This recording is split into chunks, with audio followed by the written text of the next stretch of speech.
I'm so sorry. I'm so sorry. Thank you so much for telling me. Oh my God, I'm so sorry. The amplifier was not turned on. Kick W, man. It is what it is. Good evening, everybody, and welcome. I was talking a little bit about what was going on over here. Was saying that the CWC wildcard is on its last legs. We do have 2 more games to go, including this one, and we do need to see tonight CivUkraine going against their opponents Sumer, and then Sumer going against also SPA. I was also saying that I wasn't really expecting any other map than Highlands, because I'm pretty sure this kind of feels like an Iron Man teamers right now. They need to withstand or get the fastest victory. Last game set a very high tone, a very high, how do you call it, level, a very high level, right? We did have them ending the game at turn 129. That's a long time. It is what it is. Let's see. Spartacus, good evening, sir, and welcome. Linda, hello there, ma'am, and welcome. Eddie Coffin, good evening, sir, and welcome. Also, Cool Whip, good evening, sir. Thank you so much for reminding me to end the poll. And I did. I hope you're fine. I hope it's fine right now. And everybody's hearing me right, fine, right? Rafifi, boss on with you, bienvenue. Also, Flatic, good evening, sir, and welcome. Already, we got some CivUkraine fans over here. Let's go. And I gotta say, Sumer also is throwing quite a few good games over here in the CWC wildcard, so we do need to take a look who's gonna get this victory. We do have also Zora. Hello there, ma'am, and thank you so much, by the way, for the subscription. Thank you so much, ma'am. Looking at also Yorkshire Brit. Hello there, sir, and welcome. Good evening, Nemesis. Good evening, sir, and welcome. Fraggy Four Fingers. Also, good evening, sir, and welcome. I do also notice we did have Nemesis. Good evening, sir, and welcome. Thank you so much for picking up that first promotion over here. And also I do want to say guten Abend, mein Herr Fabius. Hello there, sir, and welcome. Willkommen. Lancer Evo IX96, hello there, sir, and welcome. Now, where can we see the wildcard results? They're directly in the report channel from the wildcard on the CWC server. We didn't really have a second phase for the brackets because I should say the group stage, there were quite a few problems when it came down to scheduling, and we tried to fix it, and we got to this. At least we're on time. At least we're on time. Bonjour, bienvenue. Looking at what's going on here, we do have them going for quite a few choices, and let me actually go through each and every one of them right after I say hello there, YouTube. How is it going tonight? Good evening, MW. Good evening, sir, and welcome. I'd also see Evgeny, good evening, sir, and bienvenue. Privyet, I should say. Privyet. Igor, also good evening, sir, and welcome. Alexander Antonov, hello there, sir, and welcome. I hope you're going to have a good time with me tonight. Also, I do see Paul Hudson. Hello there, sir, and good evening. Now, we do have Rafifi, you should add the map. Yes, I should add the map indeed. Let me actually go through these choices because we're kind of running late. It does look like they're going through the choices quite quickly, and we did end up with how to say a very early start. I'm actually quite happy about this.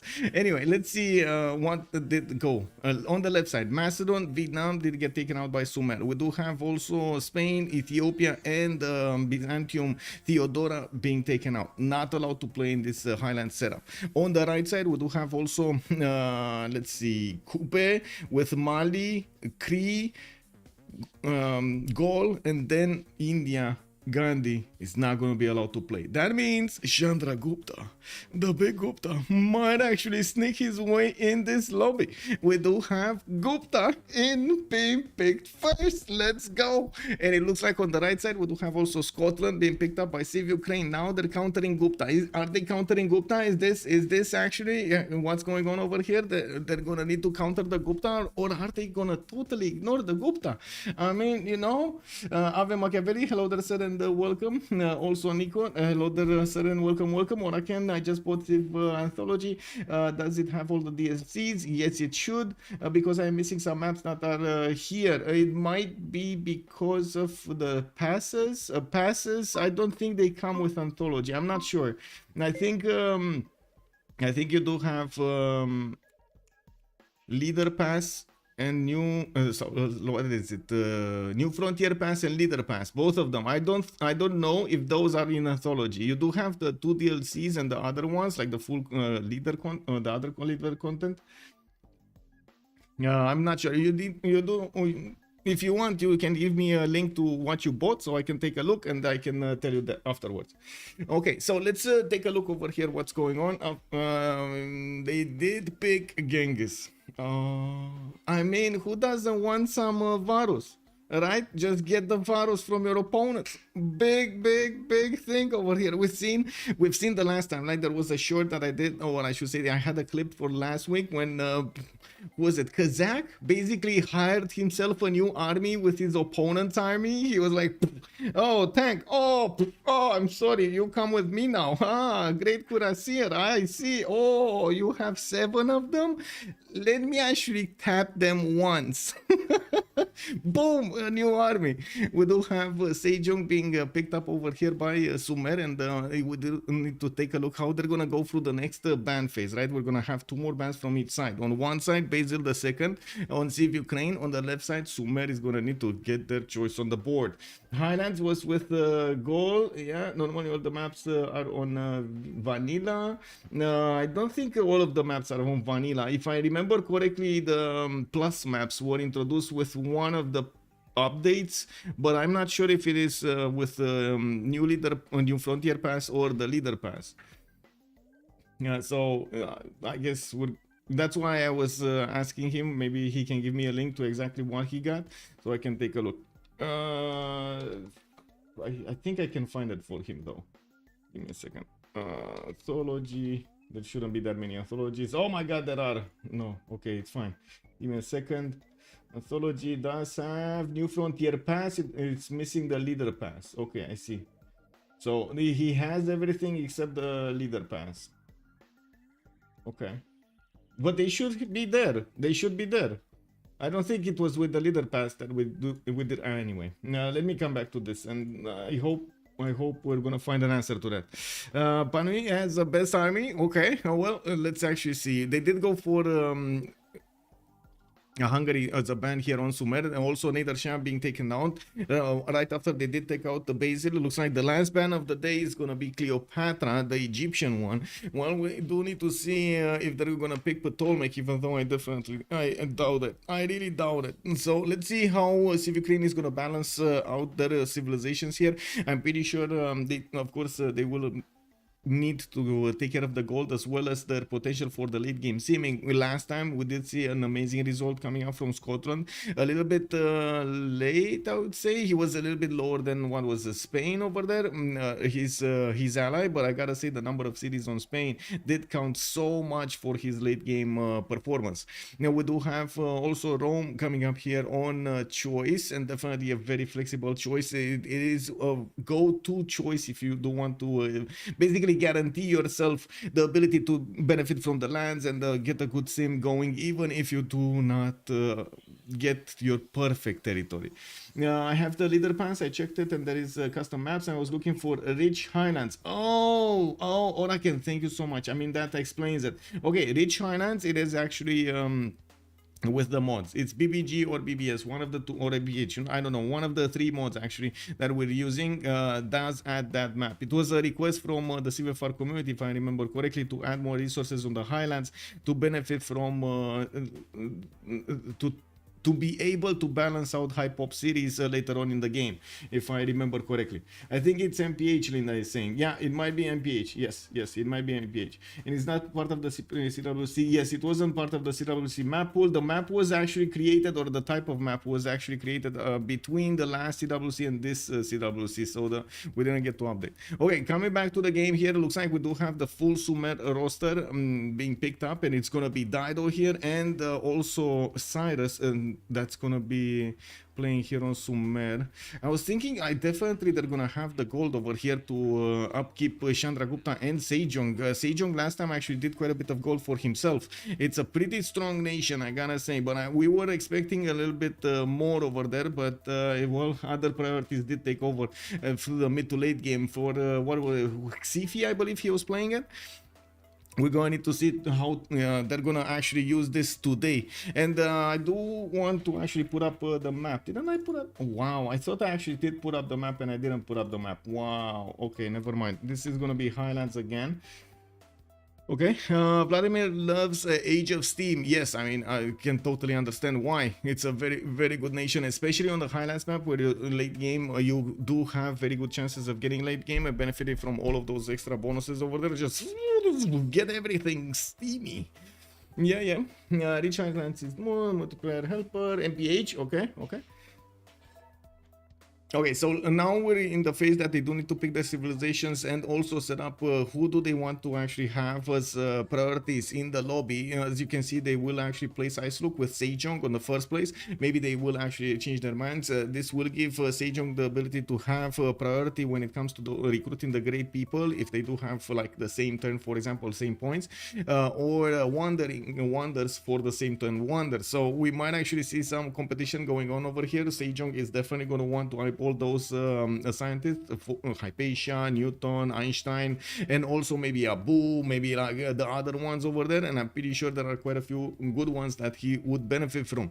We do need to see also the next up. Looks like Vladimir is gonna take up Trajan here on the second slot, and Lapata is coming up on the third slot with random leader right now. He's not decided. He didn't decide yet who's gonna play what, and this is actually very, very nice. I would say if they would have decided this from the beginning, they would have kind of went for the same cases, right? They would have immediately went for this. I think they actually just wanted to get exactly those civilizations, exactly that combination of civilizations, basically, you know, matching their cards, and then just asked around, hey, do you want to play that today? You want to play that today? You know, that's kind of how the conversation goes on in my mind right now. Is Babylon Hammurabi playing nowadays as competitive? I think so. Yes, Aquadrian, good evening, sir, and welcome. Nice another day by a pool listening to me. Woo! Deep evening, good evening, sir, and welcome. I hope you're gonna have a very, very good time with us. Also, VMP, hello there, sir, and welcome. We love you. Woo! Look, ma, I'm on TV. Yay! Let's go. Anyway, we do have them reading up here, and I do want to double check if I don't have 0 MS to anybody. I hope not. Okay, I did also hear something here. Oh, Shazak, thank you so much for the follow, sir, and welcome. What is that? What is that? Tupani? Okay, wait a second. It's an important figure in Chinese and Yao mythology. I think I missed an I. Wait, what's that?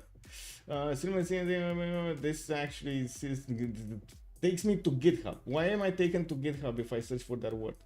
Entrepreneurship. Oh my god. Okay, maybe I do not understand what Panui is. I'm sorry, you need to explain a little bit more.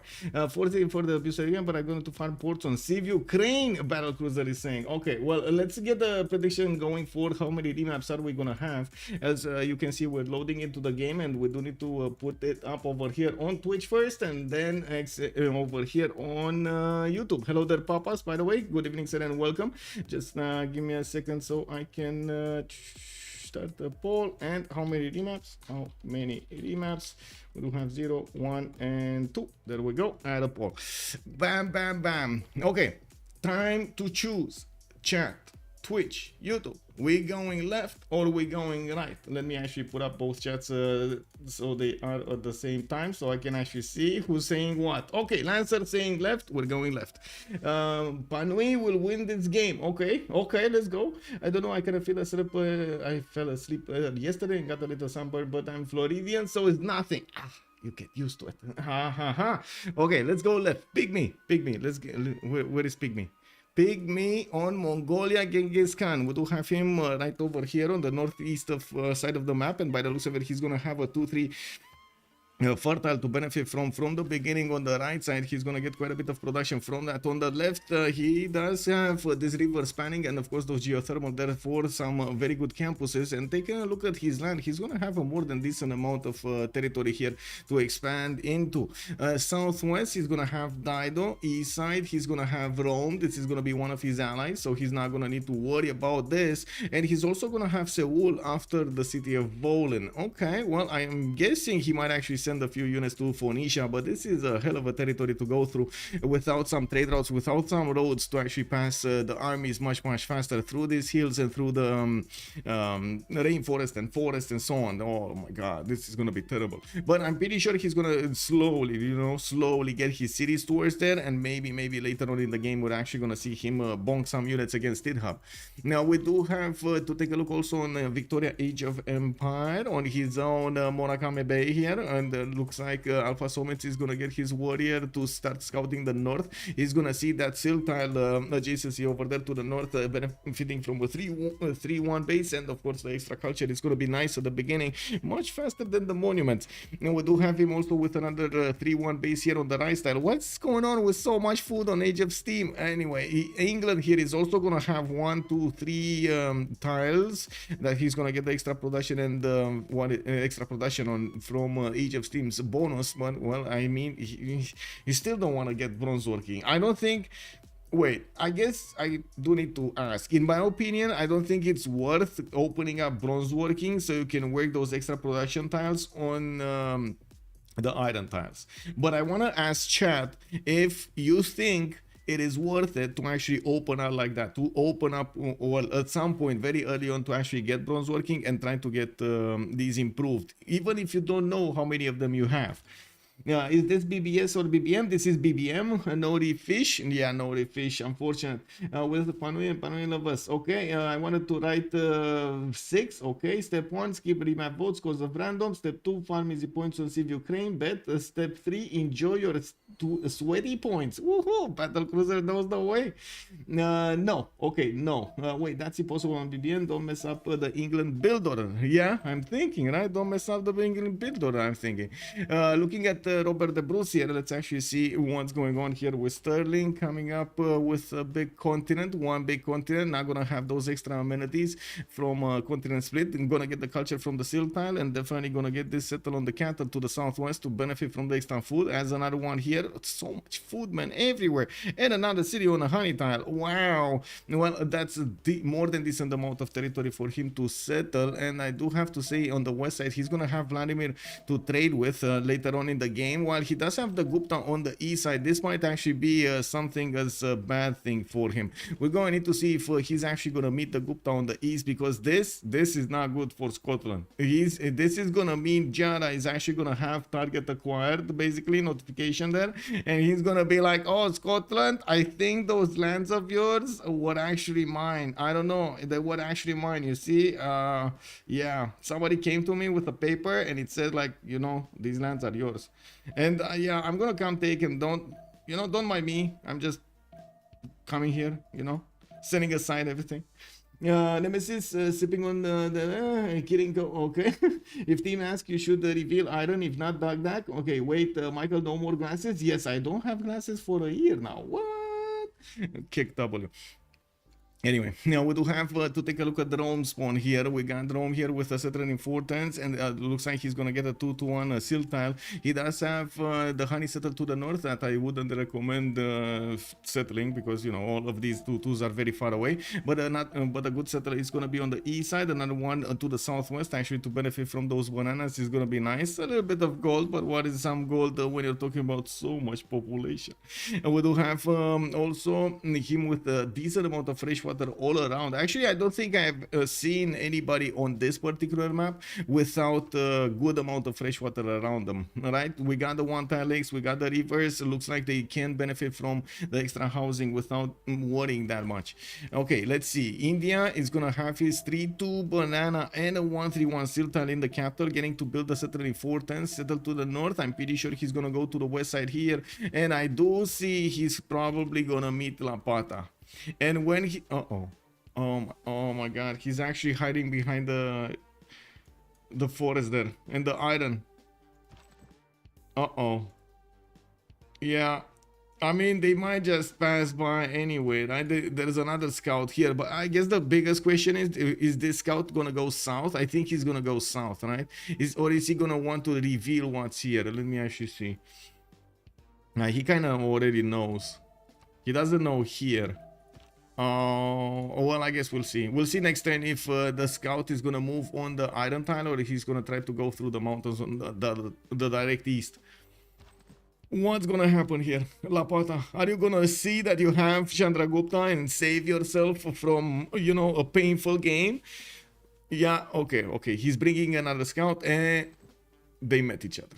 They have revealed each other.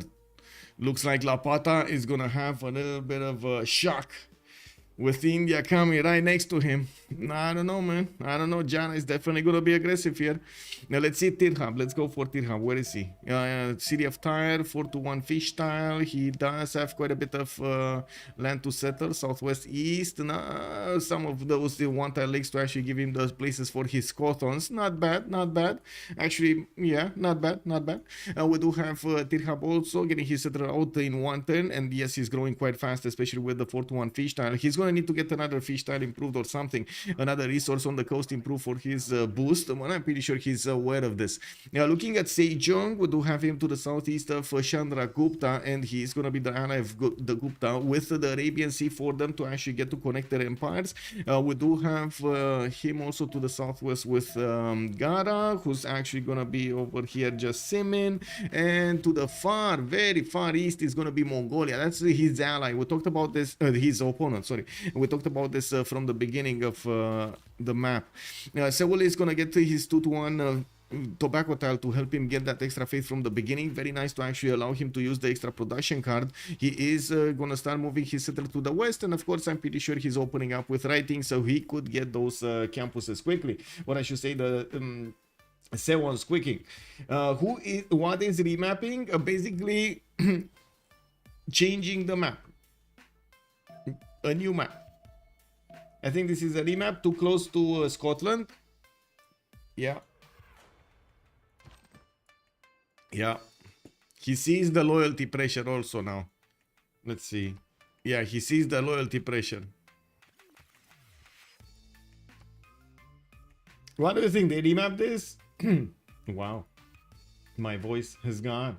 Can they remap when they're about to lose? No, they only have turn 10. So a turn 10 right now, we do have the remap vote on the screen, and the players need to choose what they want. Most of the time, it's a discussion between the teams and between the players in the teams, and they will vote one way altogether. Now we're gonna need to see if they do choose to remap or not, and it looks like not.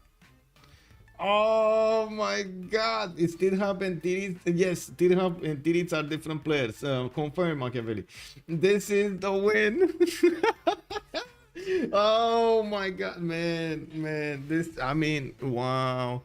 We're gonna see this warfare between Giara and his opponent here next to Scotland. We're definitely gonna see also what Alfasomets is gonna do over here with his Age of Steam late game potential. We gotta see if there's gonna be any other war. Do we smell another war here? Pigmey, right? Pigmey versus not Rome. He had Dido to the southwest. Okay, Tithub over here, but Tithub is quite far away. Sure, he can't really trade with anybody, but he's kind of far away. Look at him. From he can actually set up his defense over here next to the mountains. Definitely is going to make it very painful for Mongolia to get next to him. So I would imagine we will see Pigmey try as much as possible to get his cities up and get his science up, culture up, not really dabble himself with too much warfare at the beginning of the game, or even at the medieval timing, of course, when he's gonna get his Kesheks. We do have him getting his settler towards the north. It looks like he's getting another one from his capital in 4 turns. He did settle next to the fertile, so he doesn't need to spend the gold. You know, it is kind of painful to take gold from your allies at the beginning of the game. He does have a horse tile in the second ring, also iron tile in the second ring. Both of those will require, actually no, only the iron tile will require a little bit of gold. We're going to need to see if he's just going to grow into it, but he does have other tiles, quite a few other tiles with resources that the city might just think it's very valuable to grow into. I mean, you know, it's not unheard of that he's going to see this oil tile over here, and the city is going to be like, yes, I mean, I can see into the future, and I think the city will really need oil in 3,000 years. Now that's some advanced thinking right there, man. Yeah, that's some advanced thinking. You all, what's happened? Sketchy boys like, whoa, you didn't close the vote and everyone jumped in at the end. Oh my god, really? You actually, bro, really? You actually did? Hmm. And okay, okay, guys, okay. You know what I'm gonna do right now, right? Let's poll the chat. Let's poll the chat. Let's see. Do we?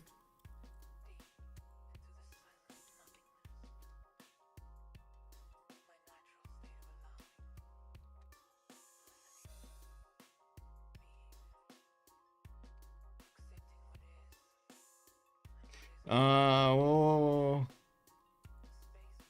Okay, let's see the battle of the pointers. I'm gonna put it for 5 minutes. You guys need to decide over here, and I'm gonna increase also the power for the votes. Okay, let's put it for 5,000. Cause yeah, I know what you're doing. I know what you're doing. Let's see.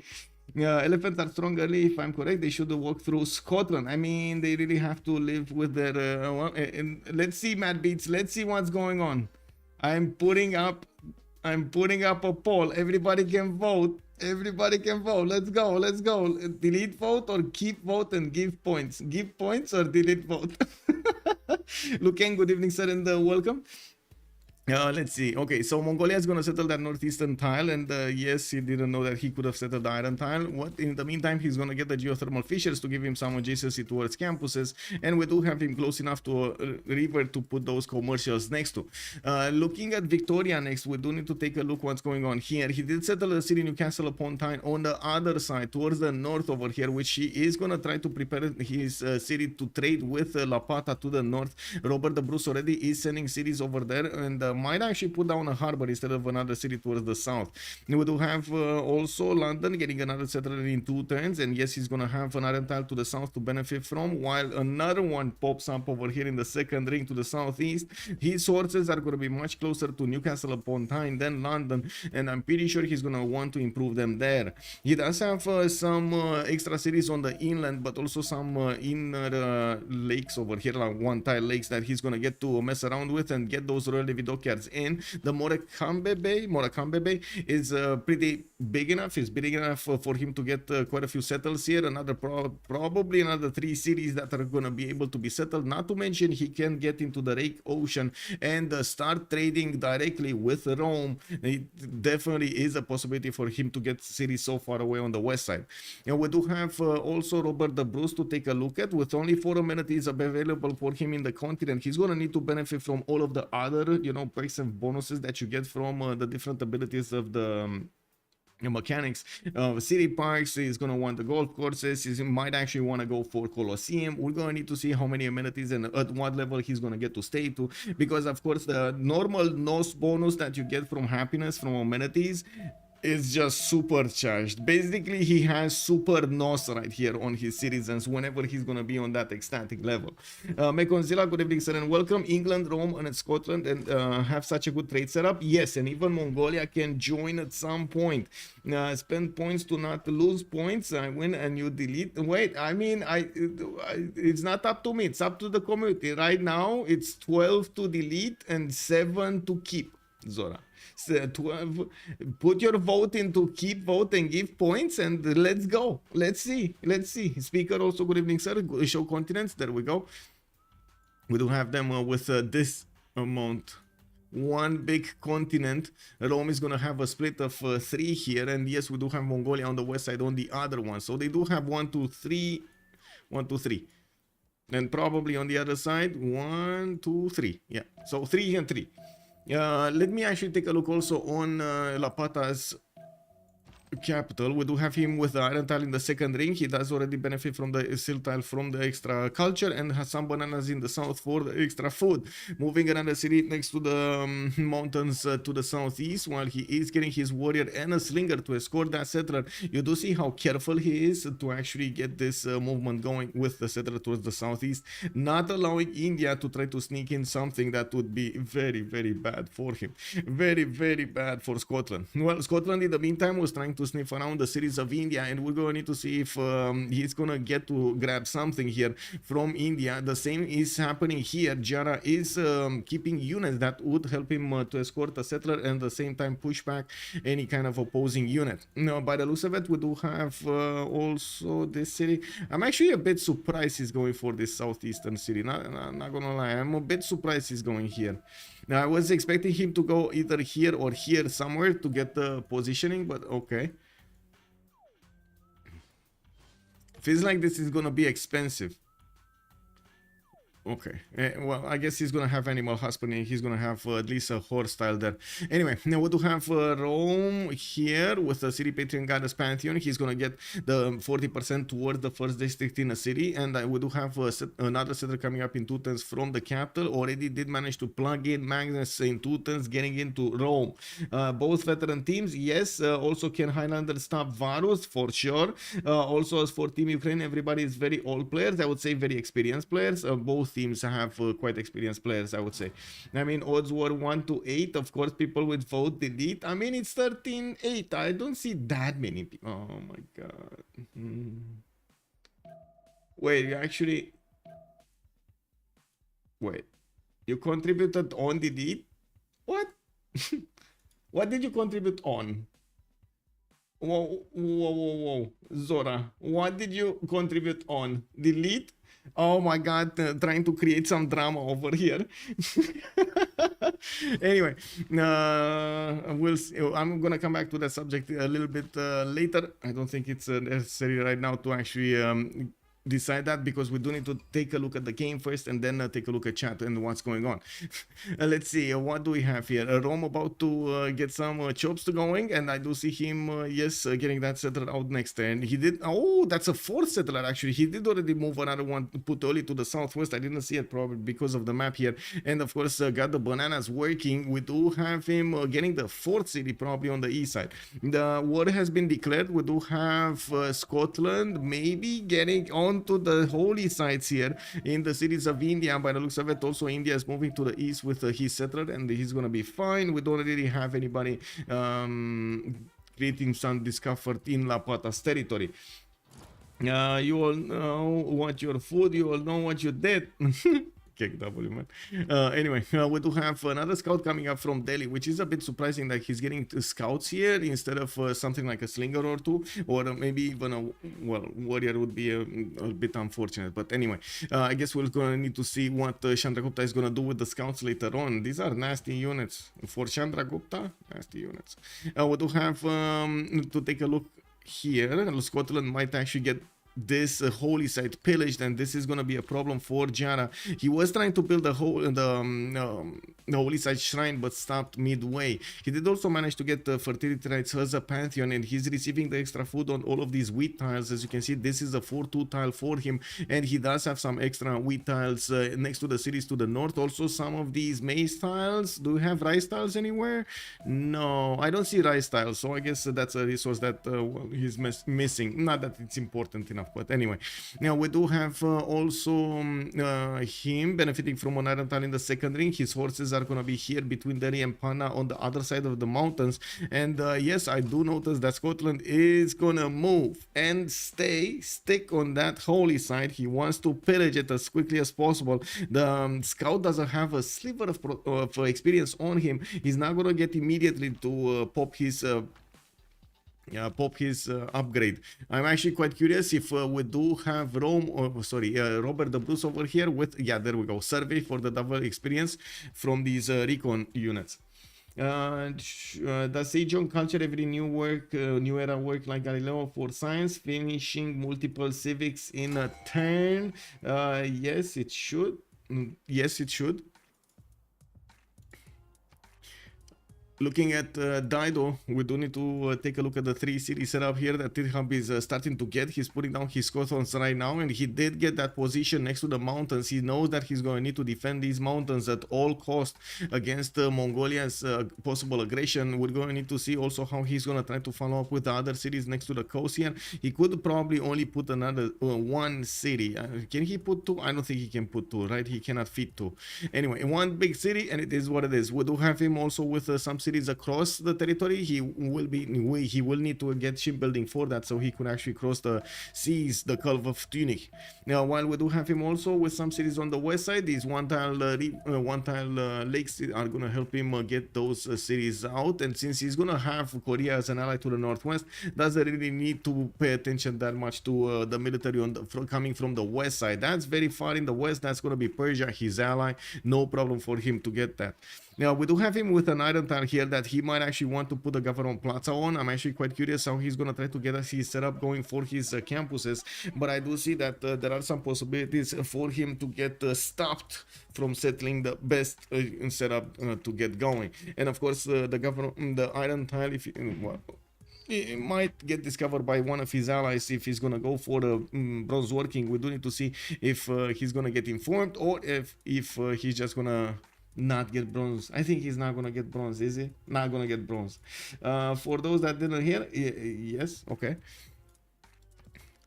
God of the Sea as a pantheon for him. He's gonna get the extra production on these tiles, and I do notice Tithub is getting a slinger in the northeastern city, so he has some defense against the Mongolian scouts. Pigmey is trying to figure out a way to actually get into the lands of Phoenicia, and you do see how Tithub is trying to strategically place these units, so he has the vision, so he is not gonna get surprised by any kind of Pikachu unit getting into his territory. Looking at also Cyrus here on the west side, we do have him to the south of Chandragupta, an ally, and also to the far east of Age of Steam over here, Alfasomets. That's gonna be one of his opponents, and we're gonna need to see if he's gonna come closer quickly. Alfasomets is gonna have a decent amount of time to actually get this going, but to be honest, there are quite a few cities, very good cities for Persia to keep on settling on the west side, so I think he's gonna have a very strong incentive to actually go through He get here towards England much closer, and also managed to disturb a little bit the great peaceful lands over there of Age of Steam. And we do have him also putting down his commercials, Bactri, Pasagade, Gordian. I do see he's not actually using the rivers for the adjacency. He's just putting them down for the sake of getting those trade routes, the markets and the trade routes, not actually caring that much about their initial adjacency. And I'm actually conflicted a little bit about this, if it's good or bad, because you do need every little bit of gold, especially through the early stage of the game. But at the same time, giving up on that goal for the later on advantages, it does sometimes feel better than this usual method we have. Looking at also Magnus establishing in the city of Pasagarde, going in 2 turns there. We do have him with quite a few chops, the stone tiles and the forest, and yes, he does have an item very far away in the 3rd ring. The same can be said about the horse tile. It's again very far away in the 3rd ring, unless he has some horses underneath the commercials that we didn't see beforehand. Yeah, today I tried Catherine de Medici. Don't make my mistake. Why? It's a very good Civ. Chat, how many remaps was there? Oh my god. Project Cisco is gonna click the button. Check this out. Project Cisco wasn't at all a part of the conversation. Project Cisco, they said the chat voted to delete the vote. Chat voted to delete the vote.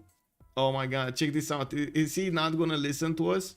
Is Project Cisco not listening to us?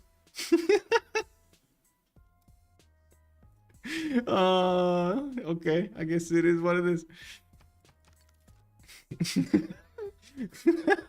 Anyway, okay, he's listening. Yes, exactly, because you know what they did? They finished the vote and they saw the result at like 9 minutes, and there was another minute left, and they all voted 0.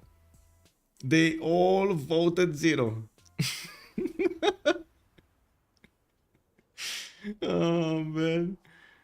Anyway, let's take a look at IceLuc here. What is he gonna do with religious settlements as a pantheon? Korea is gonna get his magnets established in the city of Seoul, and yes, he does have already his 3 Sewons, 2 of them finished, and the 3rd one put down. Already commercials in the city of Jeonju. He probably got the discount really early for that, and as you can see, already finished it. We do have him getting his resources improved, the horses immediately. Actually, he's gonna be to the southeast of Chandragupta. That's gonna be his ally, and I'm pretty sure sure he's gonna want to settle another city somewhere around here in the Arabian Sea, so they can trade and get that gold throwing. While he is in a pretty same position, we do have him with a decent amount of land that he's gonna need to split up with Chandragupta and Persia, and a little bit died. Although looking at the lack of fresh water between the lands, I wouldn't really, you know, hold my breath to actually see them settling this. Time to make new casino. yeah. Anyway, since we did finish talking about most of everybody, let me see. I think I need to finish the horses and the iron, right? Iron tile, second ring. We do have the horse tile over here next to Seoul. Okay, next up, let's actually take a quick pick on my OBS settings so I can put up the team labels on the screen so everybody knows who is who. On the left side, we do have CivUkraine, and on the right side, we do have Sumer. Sumer is a team that is coming from the CVFR squadrons, and we do have CivUkraine playing a lot in the CPL Premier League for, I think, since the beginning. They actually played all of the seasons in the Premier League. They did suffer quite a, I would say, change of rosters a few months ago, and that's how they actually renamed to CivUkraine from Forever Young. They still hold the same logo. I'm actually curious if they're gonna update it at some point or not. I did take the liberty on the logo of Sumer Rangers, which only had like a picture, like a, you know, rectangular picture. I made it into a big one, a bigger one. Use the Photoshop AI to just complete the details that weren't there. It did a good job. It did a good job. Anyway, okay, so team labels up. We do have the remap prediction finished, and I think yeah, you know, we all learned some important lessons today. It is what it is. Vote party parrot. I don't know what party parrot is, but I guess it's vote, woo. Let's go. Forever Young is now CivUkraine. Yes. Right, we do have a drop here in the game, and this actually gives me a little bit of time to come back and see if they did actually pick up some pantheons here. We're at turn 26. It did take us quite a bit of time to take a look at all of their moves here, and let's check it out quickly. So Scotland is going to use the mountains for the adjacency towards his campuses. He does have God of War and Plunder, which does give him extra merchant points, extra how do you call those? Industrial? No, engineer points, per turn, extra great generals, and of course admirals. If he's gonna go for that, he does need to actually get the districts respective to those great people, so he could actually get those going. While looking at the south, team did go for Goddess of Tides. He's gonna get the culture going from his fish tiles, and I do see a crab tile there to the north of Newcastle upon Tyne. That's gonna need a little bit of love. We do have him also finishing up his monuments for the culture while he is waiting for Magnus to go in there. He already has a trader that was a little bit too excited and started working before Magnus could get there. I mean, you can't help it, you know, sometimes it is what it is. I'm actually curious, is it that worth to get the trade out so early so you can get the one food and one production going in the case that your city is gonna be like 6 production basically? I would say so, right? At the beginning, it's unbelievable how much every little point of food and production does count towards your later on tempo. You know, we do need to take a look here on Persia. We do have him with Goddess of Festivals. He's going to get extra culture already on his plantations. He already improved the olive tile, and I do see him benefiting from some bananas. I wouldn't really say he has a lot of plantations though. Like 1, 2, 3, 4. That's it. 4, 5. That's 6. Okay, 6. That's a very low amount of resources for that Pantheon pick. A very low amount of resources. I mean, he has more stone tiles than he has those resources. I do understand culture is very valuable and you do want to get as much of it as possible, but I don't think it's good to have it for like 2 or 3 points. But anyway, trade route before Magnus arrived, the trade route does not get buffed. It does get buffed. It does get buffed. Yes, immediately it gets buffed. Yes. If you do need to get the promotions though, so it's not enough that you get Magnus. You do need Magnus 2nd or 3rd. As you can see over here, the first one, him just establishing gives you the yields, the extra yields for the plot harvest and the feature removers, and it will get the other bonuses on the trade routes if you do click on surplus logistics or provision, or of course both of them. We do have Rome with the Patrian Goddess, the 40% towards the district, religious settlements here for a lot of cities, fertility rights here. We did have Dido on God of Wait, oh, with the sea. Okay, the extra production here. I think we got everybody. Did we miss Mongolia? We might have missed Mongolia. He did go for God of Craftsman, and he's gonna get the extra production on these strategic resources. He did open up with encampments, and both of his cities are towards the southwest. Looks like he is actually gonna take this the hard way. He's gonna do this the hard way. He's actually gonna get his settlers out, the 4th and 5th, and I wouldn't be surprised if he's actually gonna start pouring units towards the cities of Phoenicia. Well, Phoenicia is getting his own settlers out. We do have him putting down his oh my god, okay, yeah, Government Plaza. Yeah, I mean, there was no other way. There was no other way for this Government Plaza. What's the point of waiting then? I wait only if I need naval trade. Why would you need to wait? For what do you need to wait? First of all, would you recommend Magnus internals into Pingala internals for Persia Tokugawa with communism? I wouldn't really recommend changing which internals, because it kind of eats into your into your governor titles, and later on in the game you're going to want other governor titles, and a lot of the times, for example, if you really want to hold the city state, you're going to need to spend a lot on money. That's 1, 2, 3, 4. You don't really have the extra ones to get both Magnus or Pingala. It's also quite painful to try to micromanage those, and remember which city is sending to which city and for which bonus. You know what I mean? Oh my god, just thinking of that, just, I don't know, one of my neurons died. I'm sorry. It is what it is. Now we are 1028. Let's take a look at the city states here. It looks like Mohenjo-Daro is gonna be with culture bonuses. We do have Bandar Brunei with Hunza, Mogadishu, and Zanzibar for the trade benefits. Vatican City with Yerevan are going to provide religious bonuses, while Auckland, Brussels, and Buenos Aires are going to be providing the industrial bonuses. Volen, one city state to rule them all in the military. We do need to see Geneva also, where it is science city state, a single one next to Mongolia. Oh, this city will die if it is going to be being soothed by Sumer. I'm pretty sure Geneva is gonna die. We do have the settlers coming out from Mongolia. He's gonna need to get this pesky Korean scout away from his settlers here, and there is a Roman scout also in the north as one of his allies discovering the tundra there. I do notice Tithub moved. Oh, okay, he's going for his horse style here. He's going to get another one. We do have him with the ability to get the 7th pop very quickly, and that's going to be a very early campus here on that instead of the wheat tile. That's also going to be a very good, very good adjacency one. Toku can't actually get good externals. That's his weakness. Yes, you don't really go externals with him. Persia with comments. Sokumen is okay for Toku, but Persia not so much. I mean, there are some cases in which Persia's trade routes are still better internally because of the extra culture. If you don't have an ally that actually made the good districts in his capital city, if you know what I mean. If your neighbor just didn't build something, you're gonna end up sending like 3 gold trade routes or something like that. It's kind of bad. It's catastrophic, I would say. Yeah, we do have another settler coming up here soon from the city of Tyre. I'm actually curious if Tithub does have the campus, because I don't think he has the campus district unlocked. That would mean the city is gonna go back to 6. Well, it is what it is. It's still much higher food than it was before.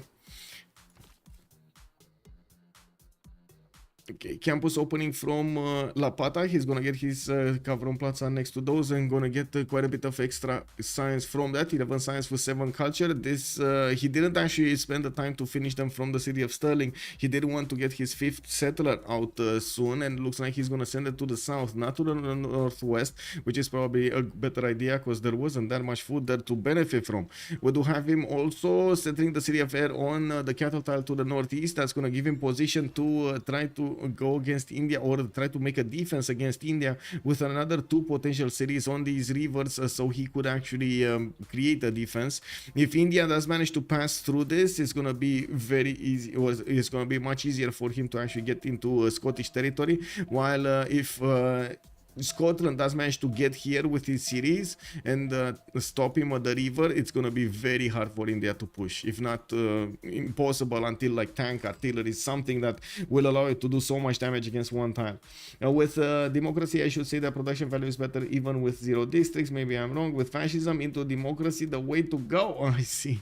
Okay, we do need to take a look at all of the civilizations here, because they're getting very close. 110 to their era score, and by the looks of it, they are actually getting all of them their golden ages. Not a problem for them to get the points in a 4v4 setup. And we got some lighthouses coming around from Phoenicia. Looks like that city didn't go that low. It is still 7 pop. Very nice. Ancestral Hall coming up over there. He probably got already the promotion for Magnus to not go down a pop there. Victor establishing LPQI. So you do see how Tithub is already noticing the encampments of his opponent, and he's already preparing to get some form of defense. Let's see, fascism legacy plus a finest hour plus a 10 combat strength. Yes, that is very good, very good.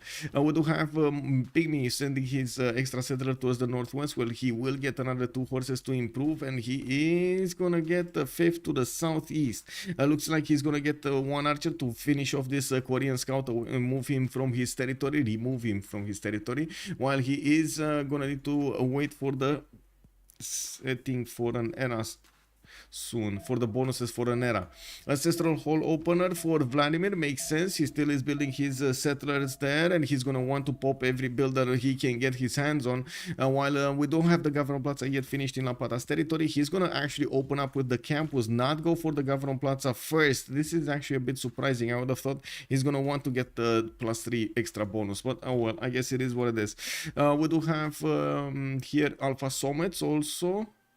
Not going for his 4th and 5th settlers. No, he did get his 4th, not going for his 5th. Okay.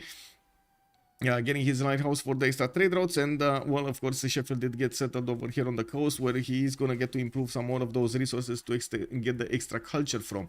I was passing a little bit of time to wait for them to actually get into the era, so we can take a look at their points here. I'm gonna want to start off from Genghis Khan, but he didn't choose his era right now. We do have him still on 6 science with 11 culture. I would imagine it's gonna be either Drums of War or Pen, Brush and Voice Golden Age for him. Drums of War will be the aggressive one. It will mean that he's going to want to go against his opponent relatively quickly, and yet we do not have Phoenicia with any kind of defensive unit, but I can't really say Mongolia has either. What Mongolia is doing is preparing himself to chop a lot of units quickly, and I do notice he has a forest fire in the city of Keshkar, which actually tones down his population and also lowers his population, and also is not allowing him to use as much production and food in that city center to build stuff.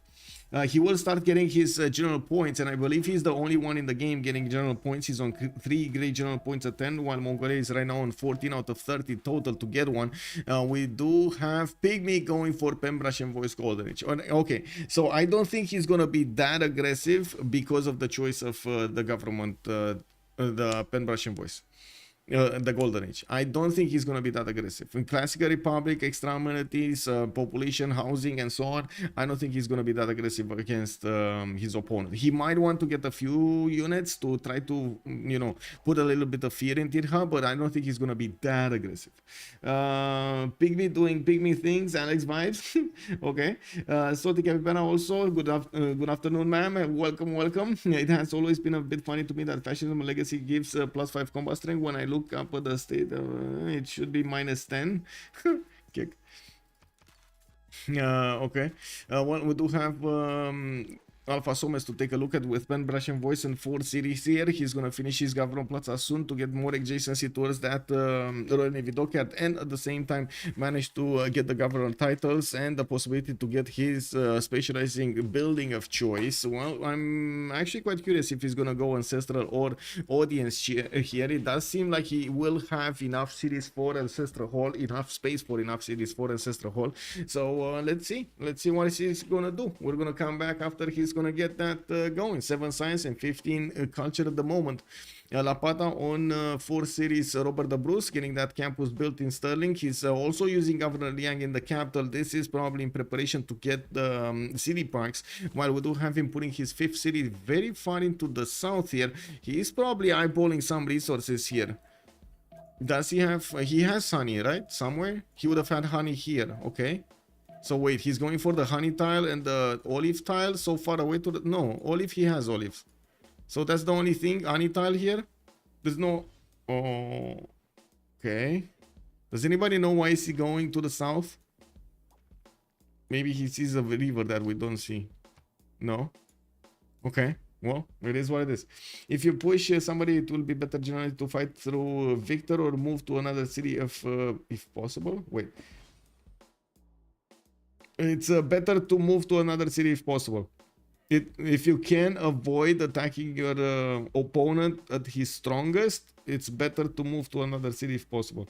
Republican legacy into autocracy for Rome, since we will get 1-1 yield for a monument. That's actually a good question if he's going to want that. Settle near volcano, upgrade volcanic soil. Well, let's see what is he gonna do. Looks like that's gonna be where he's going. We do have him with quite a few builders coming around, and I do see he's gonna get an encampment from the city of Air in the north. He's gonna put it to create a line of defense here against any kind of push from Giara. Looks like he's considering this is a much stronger position for him than any other eastern one would have been. We do also have Rome, also with a pen brush and voice golden age 4 cities strong. He did recruit Coleus as the first merchant, and he is rolling on 3.4 great merchant points a turn, at the same kind of points as Persia, while I do see Korea getting that 1.1 per turn. Korea did recruit Aryabhata, and I do notice Rome did actually get Zankian for the extra trade route capacity. He's running on 2 internals right now, while he's gonna get his next up commercials and the markets in them. He's gonna start increasing those numbers soon. Getting also Liang in the city of Ravenna right after he got Magnus. He's gonna go for those city parks, and we do need to see what is he gonna do when he's gonna get them. Looking at Giara with a monumentality golden age on Chandragupta, we do have him with 26 faith a turn, getting that Governor Plaza to actually give him the extra adjacency towards his holy sites. He's getting them to be very strong. He's also putting down encampments right now, and we do have him starting to make 2.3 great general points a turn, with Moksha established in the city of Panna, Magnus going into the city of Delhi, and started off with a campus here, a +4 to the north of Delhi also. He doesn't have that much gold per turn, but he is gonna start to get that faith used to buy out builders or maybe even settlers to improve his cities. Can we see the pantheons? Yes. Also Rusty Ranjit, hello there sir and welcome. Could be Anaskor, yeah. He can trade luxuries with allies too. He'll probably send the olive to an ally. You want to see all of the pantheons right now, because I'm pretty sure I actually went through them like 2 times, but anyway. Choral music, shrines and temples, we do have him also with the culture. We do have him with internal preachers on 30% cities spread. I think that's the only religion in the game. Yeah, that's the only religion in the game. So just to make a quick readout over here, a city patron goddess on Rome. We do have a god of war and plunder on Scotland, goddess of tides on England. We do have a goddess of festivals on Persia. Chandragupta did go for fertility rights for the extra food on his resources. Sejong, religious settlements, and Dido, god of the sea. And I think we missed one. That's god of craftsman over here on Pigmey. Now Pigmey is going for Warlord's throne. He's finishing up his encampment soon. Ooh, I know what's gonna happen here. 14 science with 23 culture, 26 faith at 10 Giara, 43 production also. Not that bad at this point in time. We do have Tithub with 10 science and 22 culture at 10 on 5 cities. Phoenicia, while he's gonna start to get encampment training projects, he wants to secure one of these generals. Mongolia and India are both going for them, and it looks like they're recruiting them quite quickly, a lot quicker than well, he wants to take the risk for. Tithub is gonna need to somehow guarantee he's gonna get the second project through, and of course finish up that encampment from LPQI. We do need to see him preparing his defense soon against any kind of aggression from Pigmey.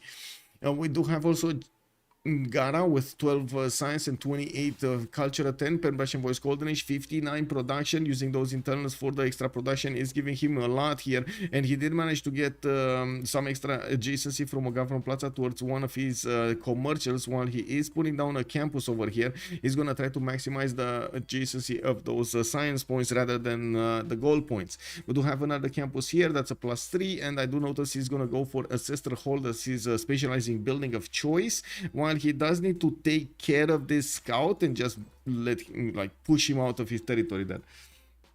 Out of 4 religions founded in India, men went Taoism. Yeah, I mean, you know, it is what it is. Uncultured men just click a random religion. Giga chats always pick turtle and make offensive religion's name. I see. Okay, let's see. Sejong, Penbrush and voice coming up here on Sejong on Korea. We do have him getting his 4th, 5th, and 6th, and 7th cities out. He's putting down his city parks, and by the looks of it, already with 27 science and 24 culture. That is good tempo. 51 production coming up on IceLuc. We do have him getting Liang to settle in Yangsan, so he could actually get going another city park there. And yes, I do see his city in Seoul is actually getting his 7th population quite soon. I feel like I need to sneeze, but I cannot sneeze. Kick. In C5, you could pick a real religion symbol, but also rename it to anything you want. Yeah, cool. Anyway, we do have Alfasomets getting quite an army of builders here, and we do have him still getting his ancestral hall. Looks like he did not want to start building that many settlers before he got that building. He's probably gonna get it anyway next time. Looks like he is prioritizing getting the chops for the traders and moving them to the other cities to help them grow and become useful much faster, while he is gonna get his lighthouses also up from the northern city. In Liverpool, he's starting to make one settler 3 turns away from finishing. No wonders. Nobody did any wonder. Aberdeen did get actually settled next to that volcano, and it looks like he's gonna get his 2-2s around them. But well, I guess we're going to need to see if he's gonna manage to get the housing soon. No, well, he does have Mohenjo-daro that would allow him to get the full housing anyway for that city if he's gonna seize it. But he needs to seize it. Looking at India, settlers coming around from his cities, audience chamber. He did recruit Hannibal Barca as a general, and I do see Mongolia is also recruiting one, and Dido got an admiral. Okay, so there still are 2 generals available for them. It doesn't look that grim for Phoenicia anymore. He's gonna get an encampment training project from Sidon anyway, so I'm pretty sure he's gonna get it. Like with another encampment coming up next turn, should be fine. I think he's also using the card because I see only a single encampment, and he was making 3 points a turn. I'm pretty sure he's using a card.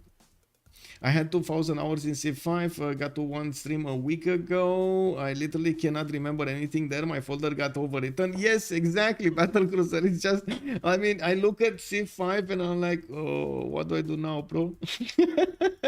Like, what's going on here? But why is that way? But wait, what? Wait, but production, I need to be production there. And then there needs to be culture there. And then some wonder in between. But what do you mean I build them in the same city? You know, like all of those cases. I never seen that being possible even at the release. Okay, not just custom logo. If you know, okay, I don't remember exactly how it was. I'm sure you can change the name of a religion with a real symbol. Too lazy to confirm. Okay, I mean, to be honest, in this day and era, they could just give us an option to upload our own banners if we want to in the game. It shouldn't be that hard to just, you know, take a GIF or something. Can you imagine? Guys, I'm gonna put a poll up. Okay, I'm gonna put up. I really want to know the answer. Would you want GIFs in Civ6, Civ7? Yes.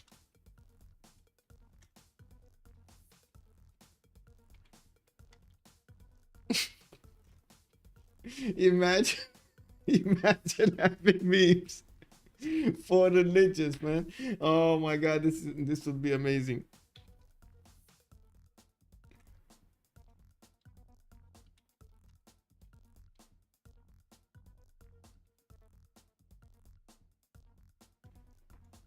Let's see.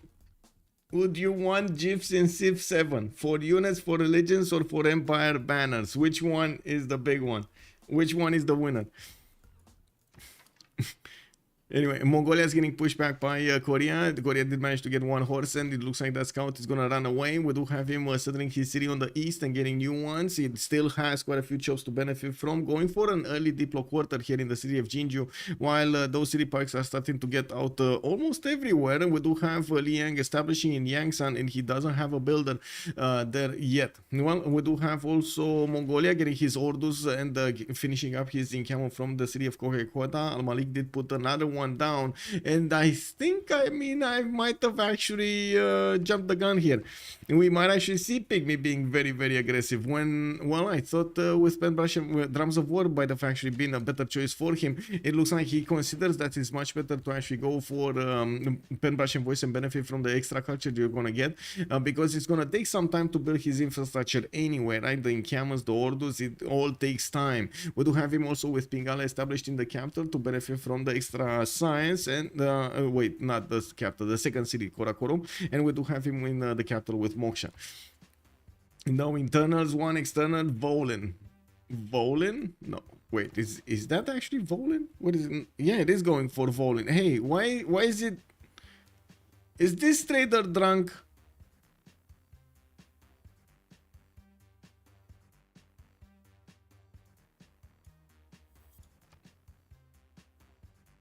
No, there's no other option. This trader is drunk.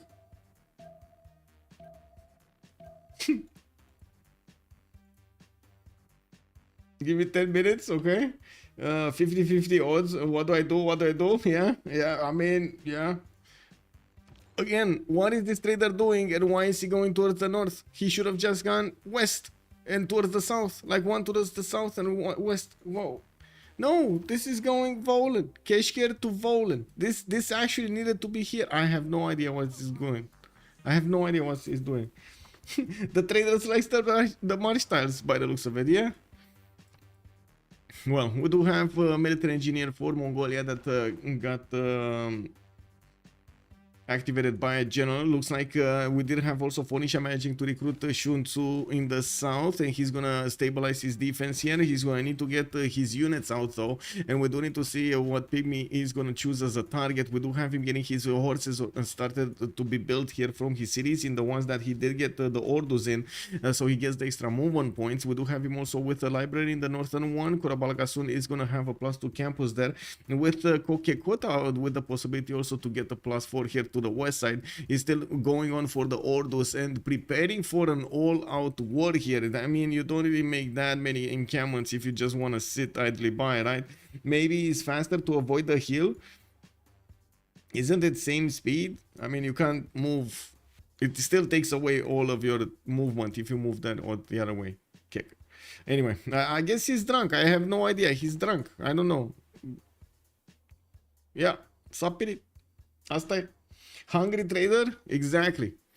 Well, let's see. What do we have here? I do want to see Scottish Gavron Plaza building. No. Well, he did click on audience chamber, but didn't finish it. He started putting down his golf courses, and of course, he does want his city parks also next to them. By the looks of it, in his cities, he does have right now zero happiness. He's on content. We don't know yet exactly how far away is he gonna be from the extra amenity. He does have some salt mines to the north to actually improve, but that's too far away from his cities right now. He needs to get closer. While he did not choose to go for the honey tile to the east side to actually improve that one. He only has olives to work and silk tile. That's it. Olives and silk tiles. He doesn't have access to anything else. I don't really see him improving his amenities. Like the silk tiles did get improved, but these olive tiles did not. Chat, where am I putting my points on? That's a good question. Wait, did you start up the prediction? Oh my god, I'm getting pinged again by okay. What is the trader drinking? I don't know. I want some too. I don't know what he's doing, man. We got a massive expansion here from Korea moving toward the east side, and yes, he's gonna get those builders to wait, what? Wasn't this the builder needed to make the park? Did kick W, man. I guess he forgot about that one. We do have him finishing up his ancestral hall, so whenever he's gonna put down a city, he's gonna get a builder anyway. And yes, Liang is just waiting, patiently waiting in the city of Yangshan. We do have also IceLuc starting to get those other internal setups and finishing up that Diplo quarter in 3. While next to him, we do have Gara sending Giara, actually, it's Giara sending his extra settler towards the west side here. That's gonna be his 6th city, moving towards his opponent, moving towards Scotland on the west. We do need to see how far onto the west he's gonna go. He definitely can settle this 2-2 base and get this setup going for his opponent to attack into his opponent's cities. I gotta say, this is gonna be actually very easy. I wouldn't say very easy. It's easy land to attack into. This encampment is not protected, and you can actually set up siege units here, here, and here while you push in with the other units here. This is so easy to get into, and these are not defendable tiles because you have like so many other units that could attack into it. Into this tile, you can attack from this, actually this also. 1, 2, 3, 4, 5, 6, 7 tiles into one single tile. That's way too much. Anyway, we do have him actually settling Hyderabad on the Uluru, or right next to Uluru. He's gonna get his holy site going, not going as far to the west as I would think so, but I guess we will see another city going there soon. We do have him padding those faith points on 48 right now, and he does manage to get his Varo out next and from the city of Pana, where he's also gonna get the 7th population. We do need to see what is he gonna choose to use his 7th population on. We do have also Persia to talk about with the Gaza festivals, getting the builders to chop everything here. We do have him also on commercials in Tarsus, getting his Moksha out in 1, while the settler from Gordon is coming up in 4 turns. He does have Pasagarde settler next turn popping out. I'm thinking he's gonna have already the promotion that he's not gonna go down 1 pop, but I do feel like he's a little bit late on the population here to get his 7th level. He definitely needs a 3rd district in the city of Pasagarde. He started putting down his Peridesas, getting himself some extra gold, some extra culture, pretty good bonuses over there. And while we do have him getting a granary on the city of Sparta. That city is, wow, that city is non-fresh water, but it does have a very good setup for aqueducts plus industrial zones between the city of Pasagarde and Sparta. So I'm guessing that's what he's gonna use it on. Age of Steam, getting another wave of settlers going. Settle Manchester to the northeast, and I do notice he's moving another one inland here on the east side. He's not gonna get a Navy Harbor, and he's gonna get quite close to Persia here. I'm pretty sure there's not gonna be a big war between them, especially since Gara actually used Marcus Licinius Crassus to buy all of the Piopiota tiles. All of them. He got everything, and he also got some points for getting them, like some gold points. Kick W is always a safe bet. Who does Cisco put his points on? CivUkraine or Sumer? Oh my god, wait. You put it for 10 minutes? You actually let us vote on this for 10 minutes? Okay. Okay, let's tie this. Let's tie this. Let's see what you're gonna do if we get... Guys, let's go. Let's vote and see what happens if we tie this. Let's see what happens if we tie this.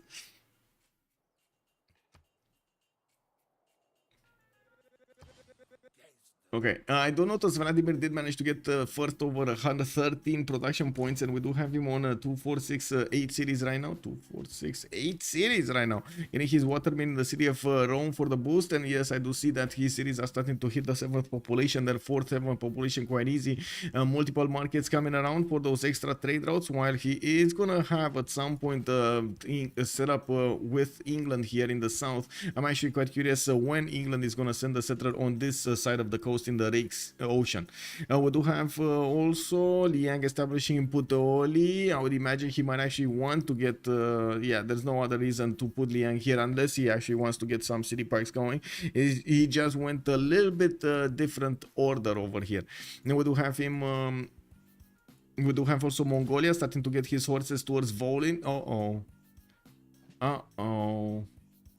I mean, we did say this is a possibility. And to be honest, Pigmey over here is...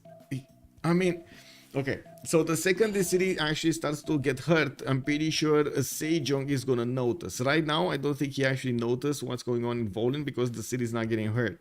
The city being taken over actually is giving him a big heads up that his opponent is going to be right close to him, right next to him. So Pigmey really needs to do two things in really quick succession: take the city and then go against Gangnung. If it does delay that takeover, Gangnung is going to have enough time so he can get his units out and put up a defense against Mongolia. Yes, Mongolia did manage to get the road. This is gold. I gotta say, the road towards Volin is gold for him. He didn't actually have the last tile, but I guess he didn't care about that one either.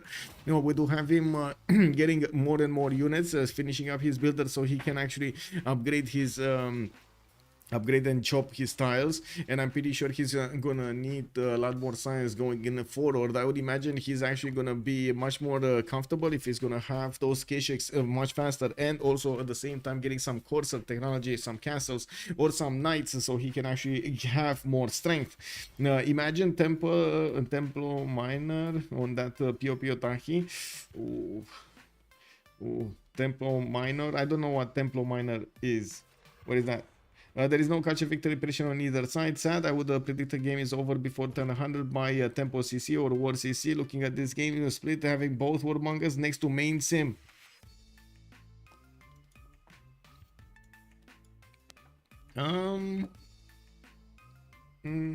You're not wrong. Chandragupta here definitely is gonna do quite a bit of damage against Scottish manatees, but I wouldn't really say it's gonna be that bad. I do believe IceLuc is not paying attention to this. Is he not paying attention to this? Does he? I really hope he actually sees this.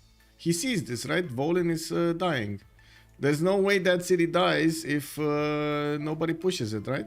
Well, he did get an encampment out from the city of Seoul, and he definitely wants to get a general. I'm pretty sure he's gonna want Hawachas also, and we're gonna need to see if he's gonna manage to get them in time. Because this, I mean, after Volin's gonna die, Pigmey is gonna take it with just a single unit, and has the ability to move another 2 horses right in the borders of Gangnung. Look at that. He can move in the borders of Gangnung with at least a horse, and then another horse is going to move on the cattle tile. Poof. Bam, bam. Well, now we do have also Victor established in the city of Keshkar. I would imagine that is for Victor first and for Victor third, for the ability to get an extra promotion on units that do not start with a free promotion. Usually this is used so you can actually get, well, first of all, yes, the extra promotion on your units, but the biggest thing that you can use it on is on your spy, especially with Mongolia, with Genghis Khan. So he's gonna try to get that Victor promotion before he's gonna get the spy in. When he's gonna get the spy from Keshkar, he's gonna have a level 1 spy, and he's gonna try to get Terracotta Army so he can get the level 2 immediately after. We've seen this happening now done by other players, actually beautifully synchronized between the timing of getting the spy to a level 1 and the level 2, between the Terracotta finishing and of course the first promotion. I'm never acting belligerent unless I'm certain I'm right. Now you know. Yeah, Volin was making a builder, reported for feeding. Yes, report Volin. Well, I guess he got what he deserved, man. Now let's actually see what do we have here. We do have quite a bit of science on Vladimir, Lampata 30 and 34 also. Looks like we do have IceLuc very far ahead with 60 and 35. I wouldn't really say I'm surprised, especially with these Sejong here getting out everywhere, not to mention the mines around them and the city parks and everything. But at the same time, I am worried for his city of Gangnung. Walls are not usually the answer to a defense. I'm not sure exactly why he's not trying to get one of those. I mean, I guess he does get the boost from walls anyway, right? At least that. Yeah, he's gonna get the boost for walls. That's why he wants at least one wall in Gangnung. Nemesis also saying, I just had to check, otherwise I wouldn't have been able to sleep. I see. Korea is taking military, so I would say it's really safe, even building walls. Yeah, looks like he's gonna be safe. He's actually chopping walls in Gangnung and getting one of those archers in there. I do see Pigmey is still not moving from the city of Volin. He's probably gonna want to guarantee this attack against his opponent. He's recruiting a general here, Timur. Timur is not gonna give him the points. Oh, look at that. This is not a push for him. He does. I didn't notice this by now, but he did actually switch his first general and made it into a military engineer, and he's gonna wait for the next technology level to actually push, if he's gonna push. We did not get it, actually. We did not get it. Snakefar_number has joined the round table. Korean settler in danger? Where? Where? Which one? Was there a Korean settler in danger? Anyway, Mitchell Moore, good evening, sir, and welcome. I vote myself into an 1. Hello there, Philo. Good evening, sir. Aussie Play. Hi. I'm very fine, by the way. I hope you're also fine, Philo. It was 30 minutes. I was announcing several times. Wait. I see. Machiavelli. Still the discussion about the votes here.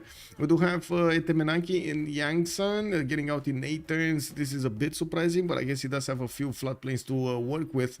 And well, we do see the walls did go up in Gangnung, and he's gonna get some spearmen for the defense against the horses, and I'm pretty sure he's gonna want the anti-cav pre-builds for the time of the Kesheks over here. Well, the time of the Kesheks usually does start off a lot earlier than the Hawacha, but if it does get to Hawachas, the Hawachas will stop them. So we'll see how fast IceLuc can actually get that. There still is a big difference between Pigmey and IceLuc when it comes to this science acquirement, and yes, we do see that Mongolia is trying to correct the error.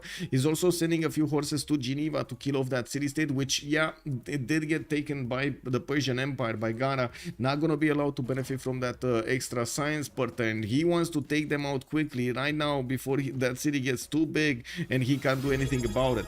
I do also want to say, Tito's, thank you so much for the sub, sir. Thank you. Duz_Osa retained his knighthood for 16 months. 16 months like one. Many thanks for your shows. Thank you so much, sir. Thank you so much for the support. Gnakferan, number 1 fan. Good evening, sir, and welcome. Thank you so much for the follow also. There is in reality 3 choices to who will win: team 1, team 2, and keep my points. I will always choose the last one. I see. So you don't really want to spend the points. I mean, you know, there's this thing as high rollers. You get those 15 points somewhere. You get to win big sometimes. Now we get Temple of Artemis in 3 turns here from the Mongolian capital, and yes, he does have quite a few pastures and some camps to actually benefit from those bonuses from the extra amenities, housing, and of course the food.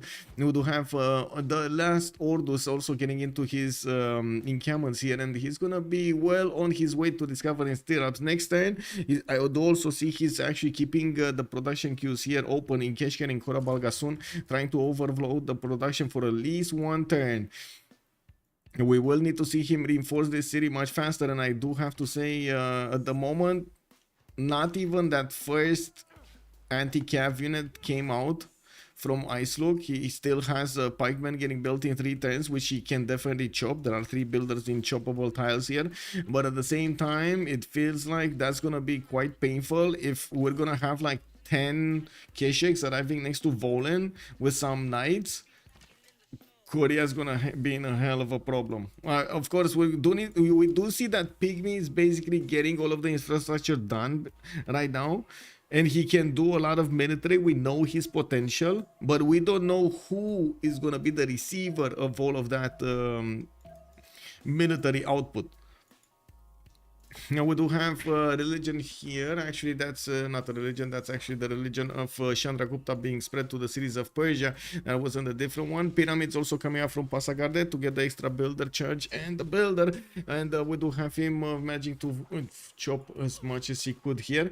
Now I do notice also some horses did come out from Lapata to move towards the east side. There is a Varu going through the forest here, trying to see what's going on, and of course getting to the river. While we do have still no more cities. There is a settler in Srinagar and a settler moving towards the south. Okay, he's not deploying them towards the west side, or at least not yet. I would imagine the one from Srinagar is not actually going to want to go west. He's going to want to go east somewhere. He might actually want to go somewhere around here. We'll see. Oh, okay. Mongolian horses are actually going to see what's going on in Korea's cities, and you know, just say hello over here to Gangnam. Did you play Australia versus Elephant Guy today? Have you got inspired by yesterday's game and Mega 13 amenity Tom? Oh yeah, who are you asking, by the way? Pigmey rallying 2 players without even attacking them, just looking dangerous. Yes, but I gotta say he's not really rallying Sejong here. Sejong does manage to keep his composure, I would say.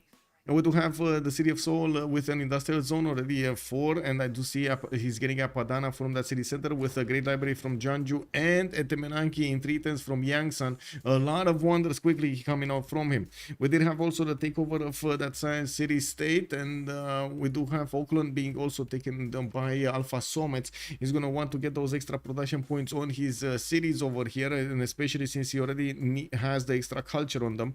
Starting to put cities to the west side here. Another 2 settlers. He's already on 7 cities, so gonna be 9 soon.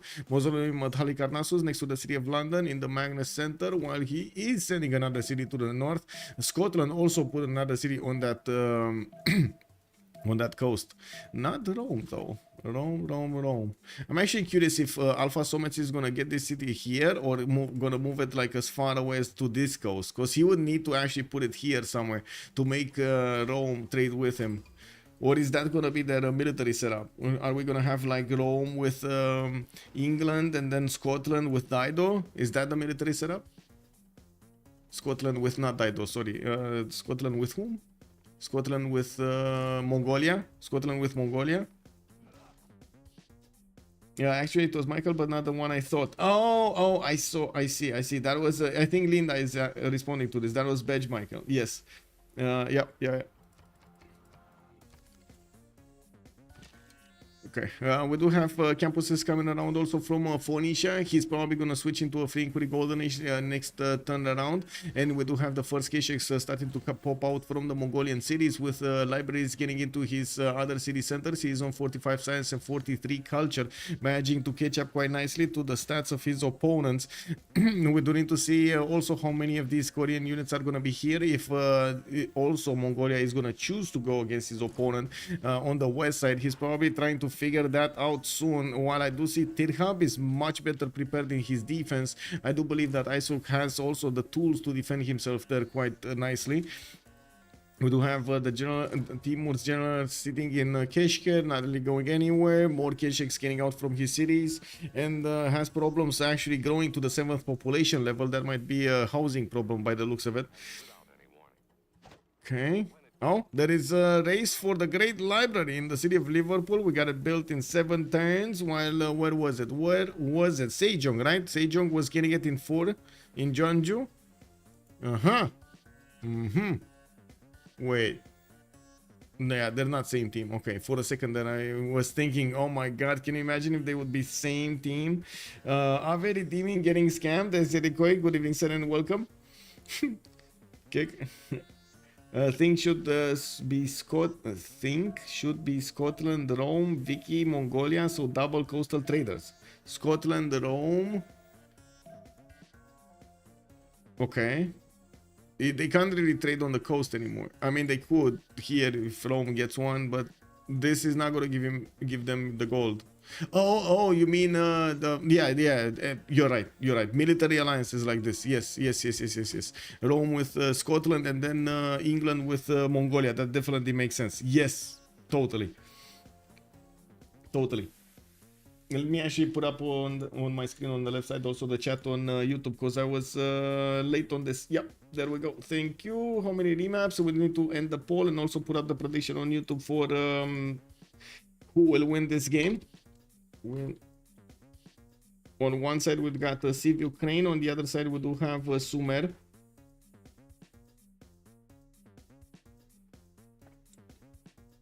Taking a little bit of sip. Just a sip, you know. Okay, this.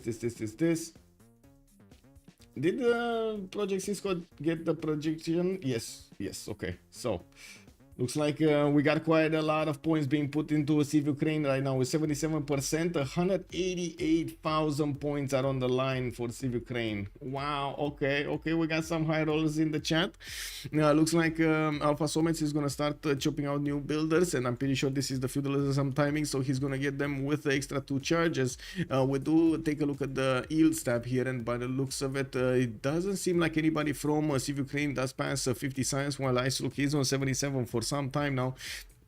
I don't think I'm that worried, but I guess we're going to need to see how they're going to evolve in the next part. A lot of them are still busy settling more cities and trying to get their districts built. And by the looks of it, also Lapata is going to go for Oracle in the city of Sterling, and he did finish those Gavron Plaza tiles with the campus. Did not go for his libraries. We do have him also with no audience chamber there, and looking at the commercial hub investment, he must be trying to be competitive on one of these merchants. Rome is on 13.8. We do have Persia on 7, and Korea is coming up with only 2.3. Scotland is on 4 points, and since he is going to get a commercial hub investment, he might have a chance to recruit one of those great merchants with extra trade route capacity. If Fadlan has been recruited by Rome, while I do notice Korea is going to get his Hypatia, he's going to get that extra science from his libraries, and of course a free library. So many other builders over here coming up to chop the lands that he has and giving the extra tempo. We do have Mongolia managing to wait, what? Did he actually take a unit there? I don't think he took a unit. It kind of looked like he took a unit, but maybe it was a builder or something. I don't know. We do have Mongolian Keshex arriving towards the city of LPQI. He's going to use the military engineer to create a road pathway there. While I do see Pigmey is going to build some more. He's going to arrive there and start knocking on the spearmen. But I gotta say, the Menatime shouldn't be that far away from Tithub's ability to get. He is on apprenticeship in 1 turn, and he should have a decent amount of science. He's on 35 and 45. He should be fine. I think he just wants to get a few more out before he upgrades. Yes, 2, 4, 6, 8 of them already, and getting some walls also in Sidon in LPQI. I do have to mention, worlds don't really stop the Keshex. They don't really stop the Keshex. Even with the massive -17 penalty, Keshex can go through walls, no problem. It's just how many Keshex can you get to attack into the walls? Okay, it looks like Rome is actually going to try to go for Colosseum on that maze tile. He does have his arena coming out in 2 turns from the city of Rome, while Moksha is going to establish in Ravenna. He's going to get new settlers out to settle the cities and finish up his setup for his industrial zones. From Arpinum, he's going to get another one here. That's going to be a +3, could be a +4 when he's going to get the second mine. And I do see the projects over here between Seria and Puteoria is going to be to get those extra 2 bats to hit the extra 2 industrial zones and have a park next to it. I mean, you gotta have some fun with those engineers, you know, you gotta give them space to develop, get how to say, inspired, I would say it should be the word. Now we do have also Vladimir starting to get 40 science and 74 culture. It definitely needs a lot more campuses if he wants to get that science going, and of course since he did all go for industrial zone second, it's gonna take him quite a bit of time to go there. He's using these city parks to actually acquire the extra science and the extra culture he would need. Steam Power did finish, I should say Age of Steam did finish Mausoleum at Halicarnassus. Alfasomets, he's gonna settle another city in the 1st of 4th. What? This is actually a river name? Is this a Borg expression? This must be a Borg expression, right? Fourth, it should be 1st of 4th. Why would, who ate the S? Who ate the S? Now, who was so hungry they needed to actually eat a letter here? Unbelievable, man. You know, we do have England also getting that quadrim in Manchester. I guess he did pop one of those animals and got that going. It is what it is. We do have him also finishing up some commercials in the inner cities where he couldn't actually get his Royal Navy cards, and I'm pretty sure this is in preparation for his free Inquiry Golden Age. Firth is Scottish, a long narrow indentation of the sea coast. Ah, I see. That actually means something. I see. Thank you. Thank you. Well, and so was I thinking that actually in the beginnings we were kidnapped by the Borg and some of us made it back. Who got the generals? It was Mongolia, Chandragupta, Dido, and Mongolia. I think didn't Mongolia get 2? Wait, 1 second. Mongolia. So Mongolia, Burika. Then Chandragupta did go Hannibal Barca, England Admiral General Shunzu on Phoenicia, and General on Scotland. Trumtrak. He got it. Scotland actually got a general. And that's his 4th over here. Giara still is not sending another city towards the west side. He's going to get his Grandmaster Chapel in 2 turns, and I do notice he's going for that giant causeway on the west side. I'm actually quite curious if he's going to want to use the giant causeway for the extra bonus damage that he gets. That actually would complete very nicely the extra bonus he's getting anyway, right, from his shrines and temples. I'm quite curious how this is going to go. Chandragupta does have those +1 combat strength for each building in the Holy Site District for all newly trained military units. You can imagine he's going to be quite happy to pad those numbers with some Spear of Fion bonuses. Now we do have also Persia getting more of campuses and finishing up the libraries, while I do notice he's getting settlers from Pasagarde. He's also gonna try to get a religion here in the city of Bactri. Not that happy with Chandragupta's religion. Well, I guess, you know, you need to make it like your own it. It is what it is. Pigmey getting a first Keshik to the lands of Korea, and I do notice he is keeping these Keshiks quite at a distance from the Phoenician spearmen, while some of them did get to attack into the Phoenician spearmen. Looks like promotions were made and done, and Tithub did manage to position his units in such a way that he does not allow Mongolia to actually punch through, or at least not yet. We do have Pigmey getting some archers here, and I would imagine we're gonna see crossbows. Interesting. Why? I mean, he has Keshiks. Why? I guess it is what it is. The game is very accurate with its mountain and water names. Yes.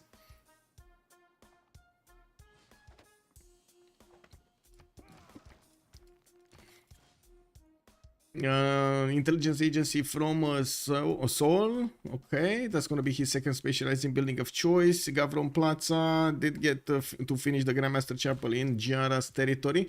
Giara on 106 faith a turn. That's quite a bit at this time in the game. 107 also points of production. While he didn't get the temples in the majority of his cities, that's actually going to be quite a bit more faith going around. We did have also IceLuc about to hit 100 science per turn. He's on 95 and 51 culture. Definitely a very strong tempo against his next door neighbors here with 2, 4, 6, 8, 9 cities. He's managing to secure his next golden age and managing to also put up a defense against very, very aggressive Mongolia. You do have Pigmey getting out from Gangnung. He's not putting them into the forest, so he doesn't allow these Keshiks to actually have free vision and free hits against this Pigmey. He does just want to protect his Sejong, and that's it. Getting Victor to establish in Gangnung, preparing for the next part. Oh, is this gonna be the great snatching of the horse of Korea? Can he actually snatch it? 59% chance of capturing the enemy. Whoa. We just went into the next era, and by the looks of it, we do have golden, normal age Lapata, golden age Vladimir, golden age Giara, golden age Tithub, golden age Gara, golden age IceLuc. I don't know what happened, but it looks like Scotland over here could not get his second golden age. 42 science, 31 culture down, 92 production. Definitely struggling over here to get everything going. This encampment setup that he really wanted to get to defend himself against India might actually secure his survival, but might also derail him out of the game. Yeah, well, out of the big shots in the later part of the game, I should actually say. The big simmers, yeah. Even spearmen can defend Keshiks, no pikemen required.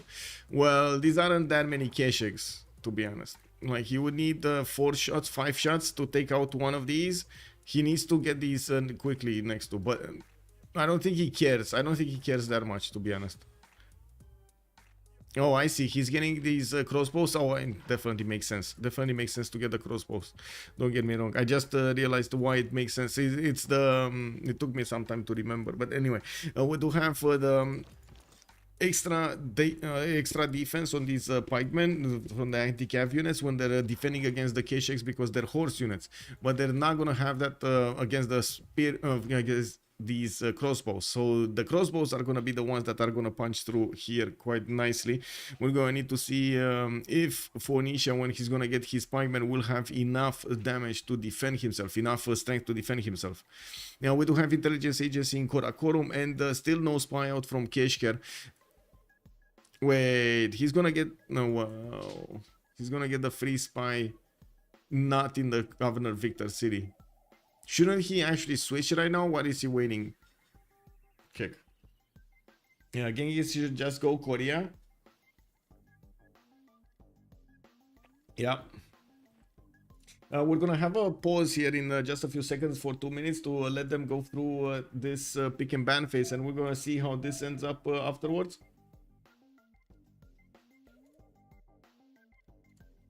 Okay.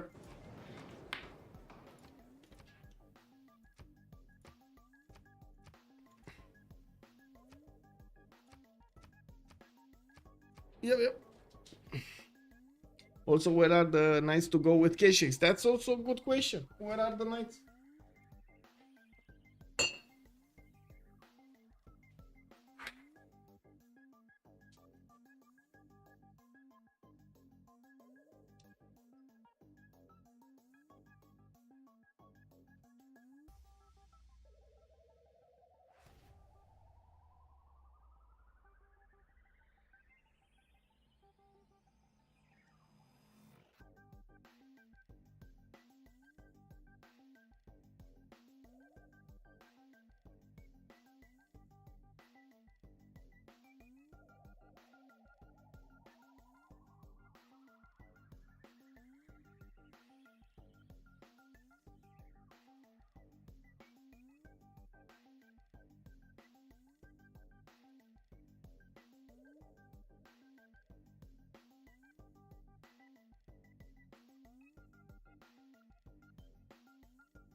Let's see, what do we have here? 4 turns for intelligence agency to finish in Karakorum, and I still am worried that he's not gonna get that where he wants to.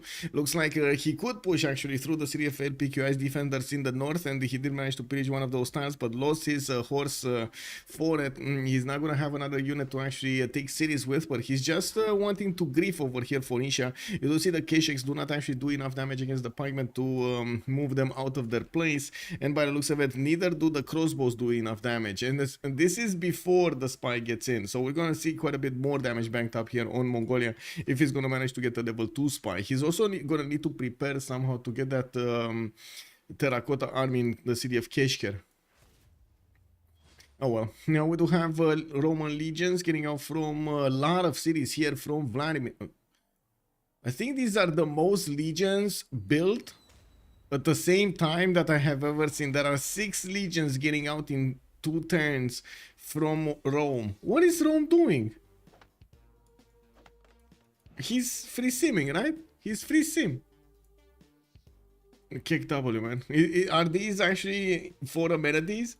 I just realized the cam is inverted. Yes, Square Jam. I'm sorry, but it's just much better like this. I had the camera on a default, but unfortunately, it just annoys the hell out of me to see myself watching the other side, like watching outside of the screen instead of watching inside of the screen. So I just inverted it. I'm sorry, but it feels I think it's more natural like this. I can actually say, you know, right and left, and it's actually right and left. Anyway, let me actually put up my chat because I clicked on the wrong button over here when I left and I did not do it. Rome is doing legions. Yeah, this setup is good. Consume iron. That also could be a choice to consume iron, and by the looks of it, that's exactly what he's doing. He's getting markets out from everywhere, and in the meantime, just gonna finish that Rome allegiance from Ravenna. Looking at Pigmey, he did choose to go for Drums of War Golden Age. This time around, he's not going to have the extra culture that he would have had from the Pen Brush and Voice, but he's going to get the production instead, and you do see that he's starting to build quite a few more units. More of these Kesheks are coming out every other turn here to actually go against Phoenicia. We do have also Victoria, Age of Steam with 96 science and 30 plus 41 culture. Free Inquiry Golden Age for him. Age of Steam did manage to settle 2, 4, 6, 8, 10 cities right now.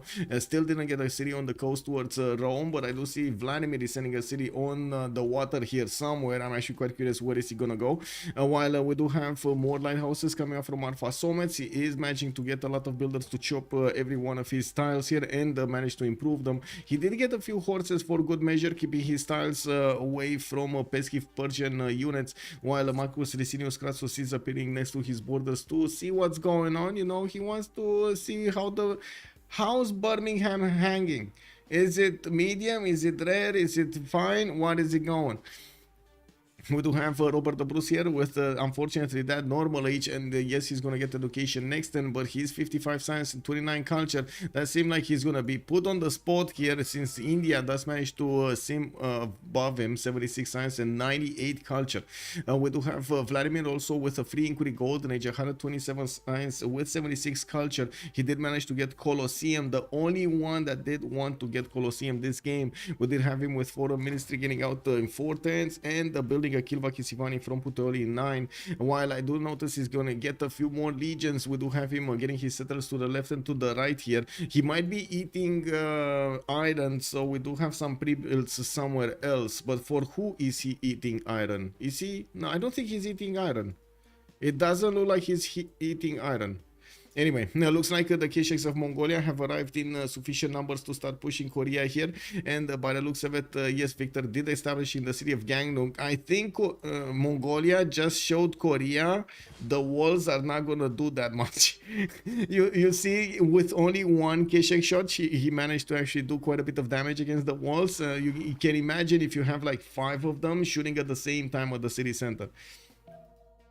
Also, Deg, good evening, sir, and welcome. A medium crispy doughs for me. Yes, a mini crispy doughs from Birmingham over here. Let's see if it's gonna be steamy.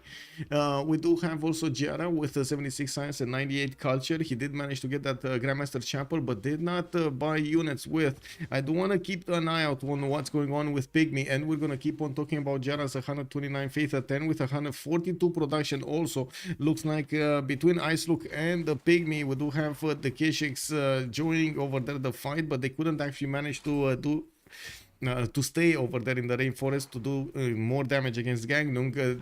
Just new Kesheks are changing places with the weak ones, and Mongolia is gonna try to put them in the city center to pop the bitter heals. We do need to see if he's also gonna manage to wrap around here. I'm pretty sure IceLuc is aware that more and more units are arriving next to his borders. We do have to join back here. Okay, Giara about to finish another belief here. India did go for stewardship. This is massive for him. For each campus, he's going to get 2 science. For each commercials, he's going to get 2 gold. And he could spread that into... Oh, this is going to be beautiful. He could spread that into IceLuc and Gara to the south. Didn't Gara get his own religion? Oh, he did. Pilgrimage and feed the world. I mean, to be honest, he's going to give it to India, isn't he? Do they have... They have both of these, right? Receive the follower belief bonuses in a city from each religion that has at least 1 follower. So he just needs Giara to Gara to send Giara. Yes, I know it's a little bit confusing. one missionary to pop one time in each of his cities, and he's gonna get feed the world alongside the bonuses that he's already getting. What was it? Choral music, right? He has choral, so he's gonna get the culture and the food at the same time with a little bit of science and gold respectively. When he's gonna, oh, I feel Chandragupta is gonna be very big. I feel like he's gonna be very big. And I feel like I should ask the stream right now, how big is Gupta gonna be?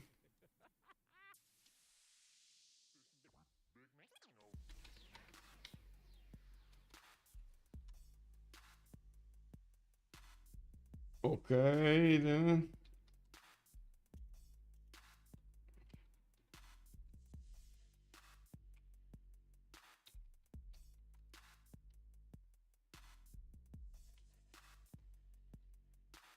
Let's see. Okay, let's go.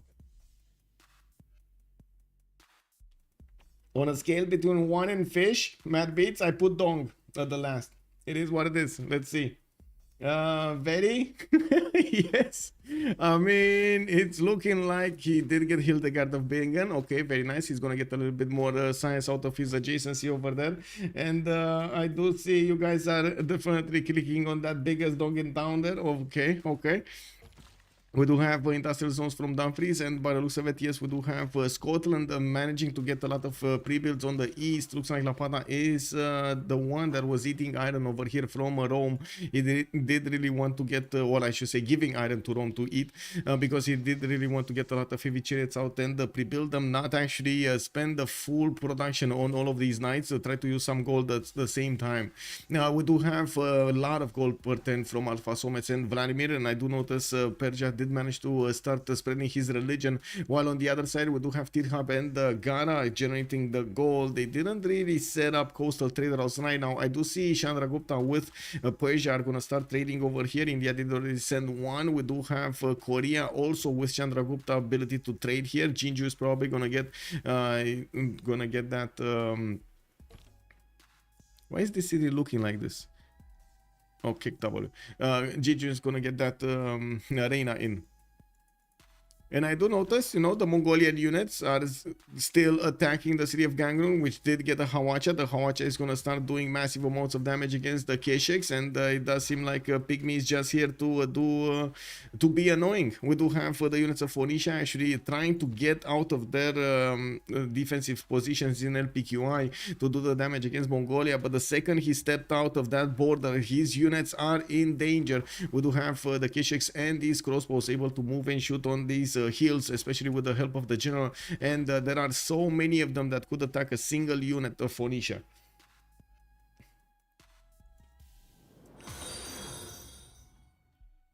Civ has joined the round table.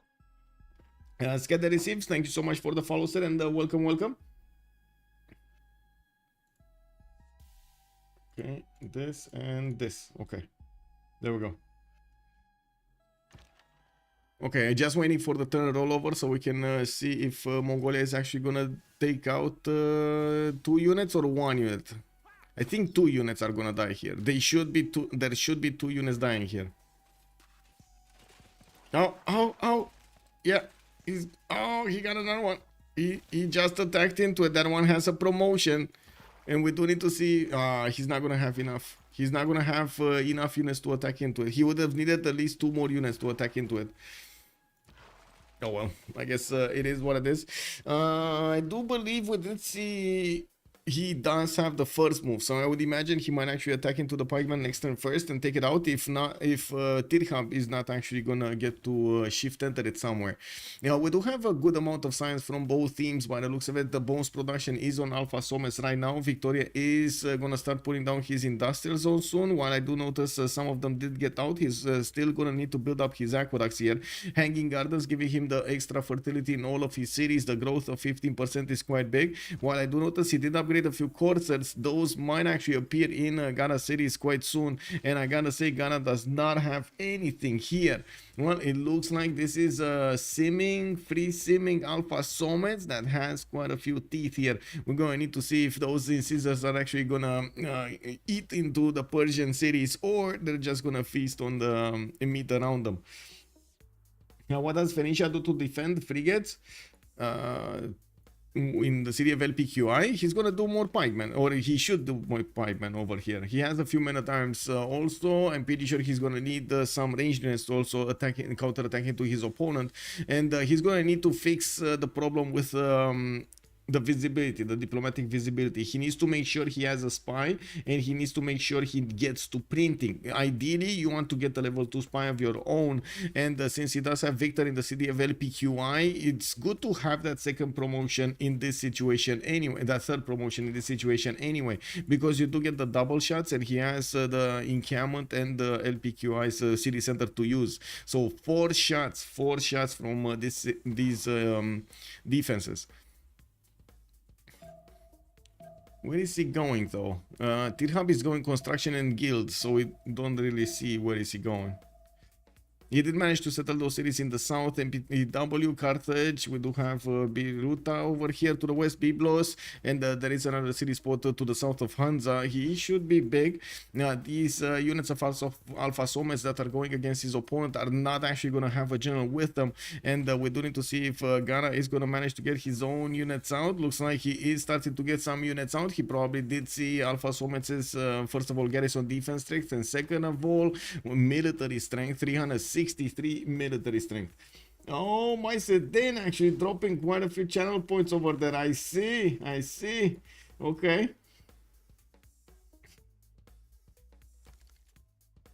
Well, Governor Pingala, by the way, in the city of Gordian, but still using Magnus internals. We did have him finishing up the pyramid, and Gara did find a way to get the city of Ray towards the northwest here, towards Scotland. By the looks of it, he might actually have the opportunity later on in the game to couple his forces with Chandragupta to go against Scotland. While Gupta is going to get a lot of universities, he's starting to get that population going. 13 pop in the city of Pana, with a lot of fertility coming out from these tiles. It looks like he's also going to finish his chancery in the city of Srinagar, while he does have his Ethelfred general in Chennai. I guess Chennai, actually. Chennai. Was it the Chennai? Chennai. Anyway, we will need to see when he's going to send it towards the west side here. I don't think it's actually doing anything here. It's just sitting around in that city center. We do have also Korea putting a few more pikemen right in the face of these Kesheks. And yes, if he gets close up and personal, he can do a lot of damage. The Kesheks are starting to get promotions, and they're starting to be a bit more deadly. We're going to need to see how Pigmey is going to manage to move around, switch around his units. So he always keeps the high strength ones in the front line, and the ones that are getting hit and have promotions, he gets them back to heal and or promote.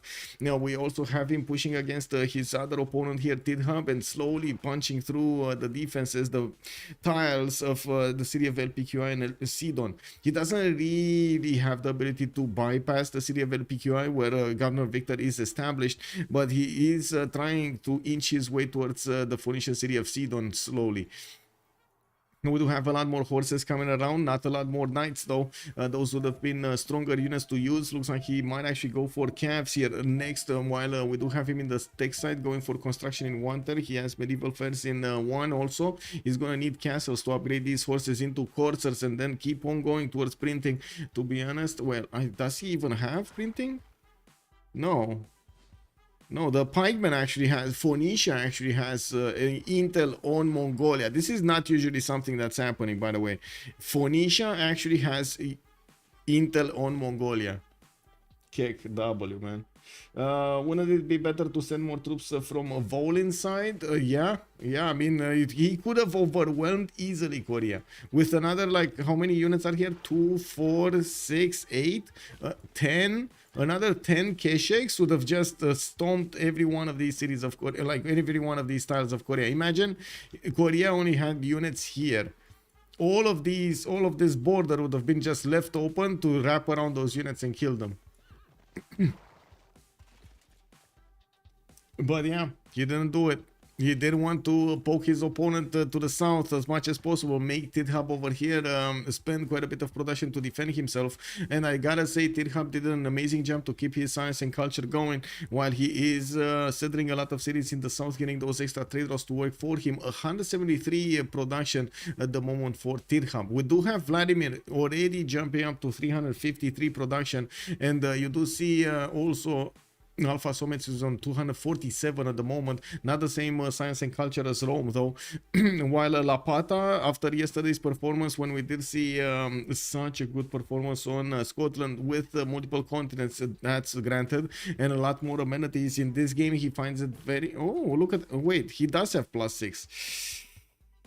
Oh my god, I was trying to make a reasoning over here. That's not gonna work. I'm gonna stop right here. It is what it is. I mean, he was pushed. Yesterday, he wasn't pushed that much. This time, he got pushed. And Scotland is just not gonna have the same abilities as yesterday.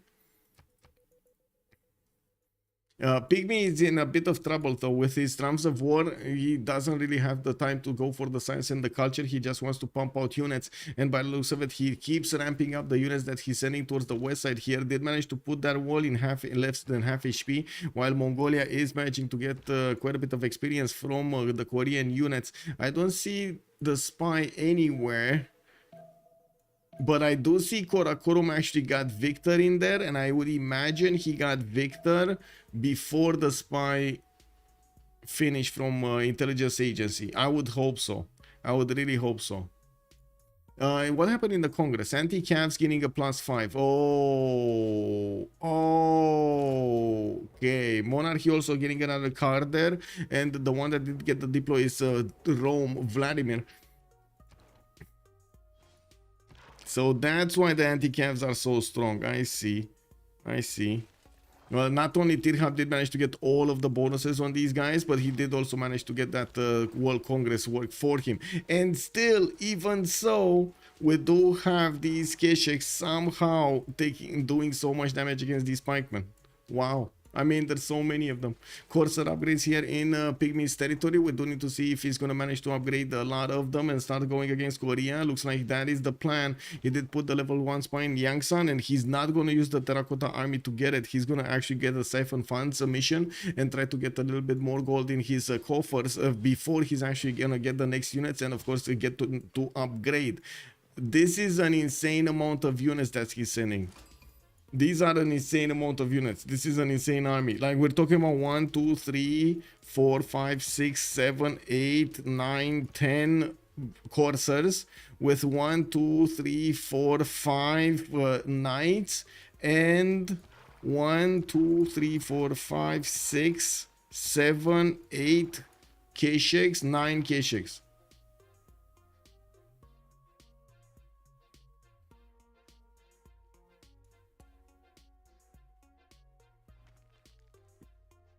The only question that's going through my mind right now is, do they fit?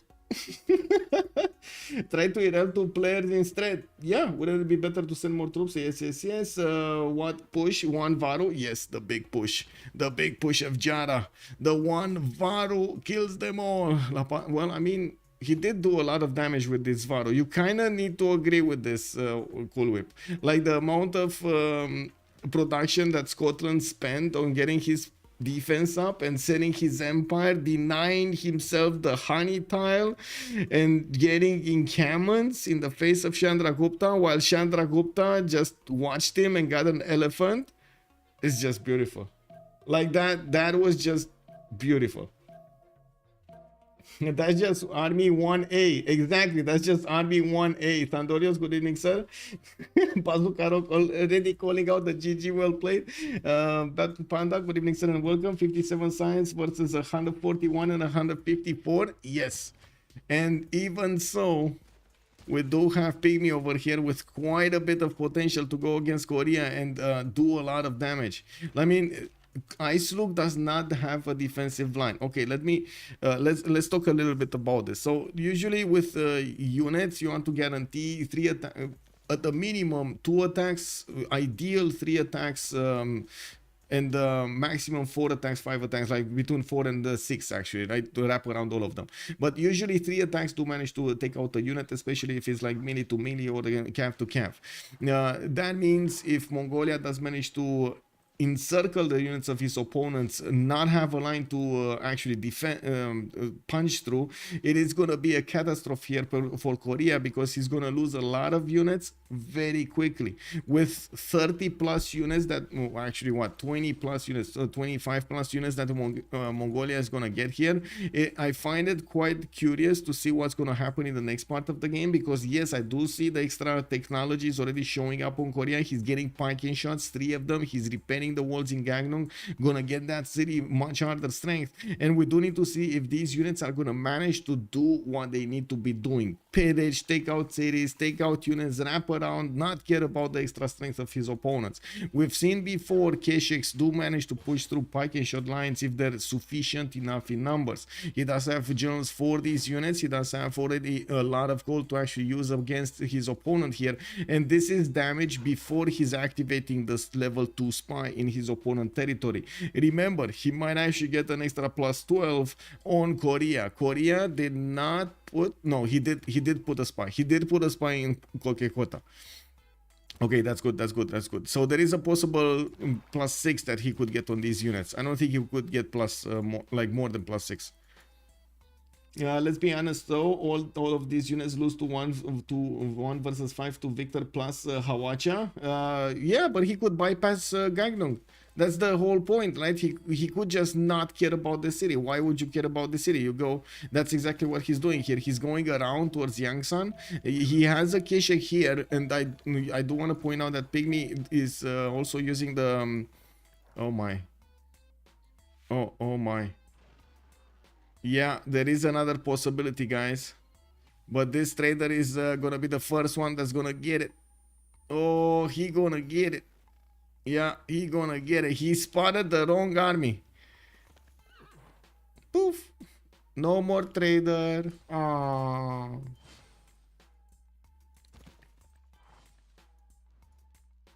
Okay, where are the knights? Let's see. Where are the knights? Coming in, coming in. More knights from all of his cities moving towards the west side. I find it extremely unlikely that he's gonna have in a good amount of time cuirassiers, so I guess he's gonna need to make do with knights here. These, by the way, anti-cav units do die attacking into the pike shots, especially when they are in Governor Victor defended city. Poof, yeah, he poofed. I believe the trader alive so that he'd build the road. Yeah, but all of that vision, you get the vision from the trader, unfortunately. Anyway, Mongolia is 2 turns away from getting his siphon funds mission finished on Korea, and he doesn't really want to attack before that time, but he does have the opportunity to go into Korea's territory of Yangshan, and he does know that there are not that many defensive units here. I do want to point out this spy is giving him the vision of how many units actually Korea has behind Gangnam, and he saw that there are only Pikeshos deployed in Gangnam, and that's about it. He still is using his Kesheks to acquire more promotion points and push back the pikemen from being too close to that border. Looking at also, let's see, Scotland actually pushing hardcore against India here with his knights. I do see India is just buying a lot of varos from his cities and starting to hard build his knights over here. I'm pretty sure this is gonna ramp up more and more during the next phase of the game, while Giara did manage to over-sim. Whoa, much better over here than Lapata. We do have him on 145 science, 130 culture with 200 faith attend and 200 production. It looks like he is just passing by and waving him bye-bye when it comes to the sim. We're going to need to see if Lapata is going to manage to get some support from his allies. Also, if he's going to manage to get what he needs in the next part. He's still in a normalish, not benefiting from the pen brush and voice, but still he wouldn't have had 130 culture. This is the big danger, because later on in the game, Chandragupta with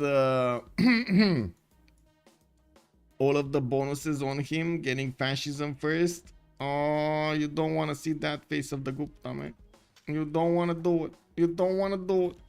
And there we go. We got the Mongolian units getting in. They will need to feast on these units of his opponents. And the first unit is taken down. The Mongolian horse did manage to get recruited from Korea, while these Hawachas are doing massive amounts of damage against his coursers. He's just bypassing the defense of IceLuc. It looks like we do have some coursers trying to figure out if they could get into the borders of KTY here.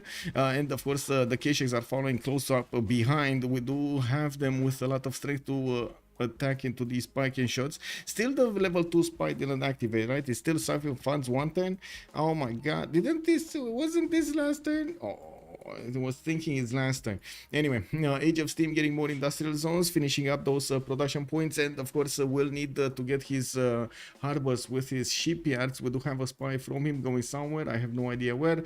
While Vladimir is building with Isodor of Miletus his Forbidden City, he's gonna get an extra policy card to use. Very good for his empire, 202 science, already 143 culture, while he did manage to get those extra trade routes here.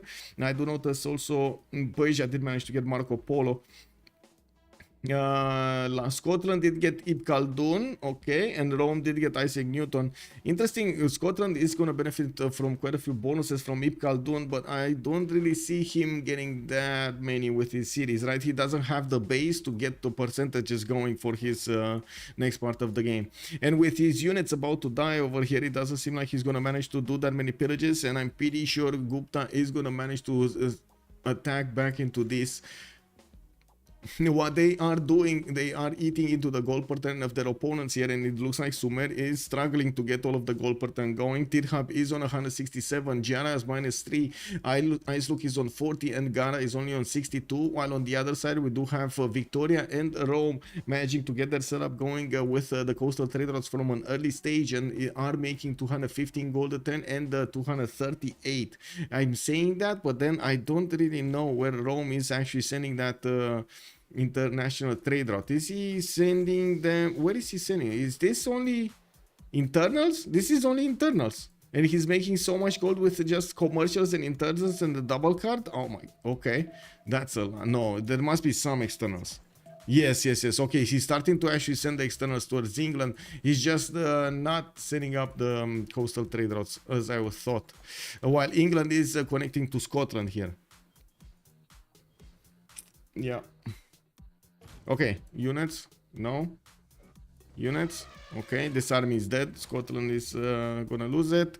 We do have Korea, lost another 2 coursers, but I'm pretty sure he's gonna take out another one of those. Courser did manage to get the pillage off before he died, another pillage going on, and IceLuc is managing to get every one of these mines that he gets his hoofs on taken down, burned to a crisp. He did activate his level 2 spy, and now he's benefiting, or is he benefiting? He doesn't have printing. Wait. Yeah, he doesn't have printing. It's still the warrior of Korea getting those extra intel points on him. Kek W, man. Kek W, really, bro? Anyway, well, Hawacha has been taken down, and Pigmey is gonna start wrapping around these spiking shots. You do see they are not taking as much damage as you would think from the knights, and I'm pretty sure they will be strong enough against the Kesheks for a little while longer. We got new units also moving towards the south, with knights getting into the borders of the Phoenician north. It looks like also Phoenicia did want to retreat his units from the front line, wanted to not give that many more experience points to the Kesheks. Since there aren't that many, there aren't any siege units going on the front line, I would imagine this is more griefing squad than anything else.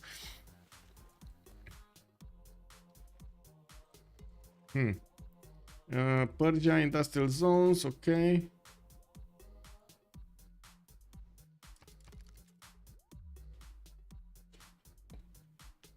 I leave the trade. Okay.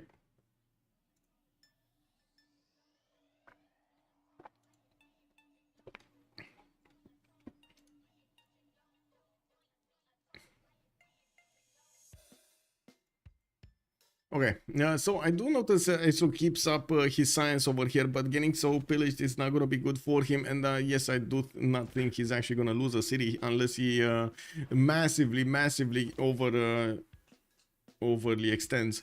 We do have the courses of Pigmey also. I think they're actually slow. They're fast to get through because IceLuc didn't close all of his tiles here, but at the same time it feels like they're gonna be slow to get to these tiles here. By the time these packet shots get in, they should actually finish finish a line. We got 1, 2. This one is not gonna get here. Now this is gonna be a way for him to get through, and this towards Sangju. These are the 2 lines. Well, yeah, there we go. He's closing the musket. He's putting down the pike shot. This one is gonna build walls. James of St. George. We do have the walls with 150 strength. That's definitely decent. And yes, Mongolia is gonna want to pillage the mines. Just that's his sole mission in life. Pillage the mines, all of them.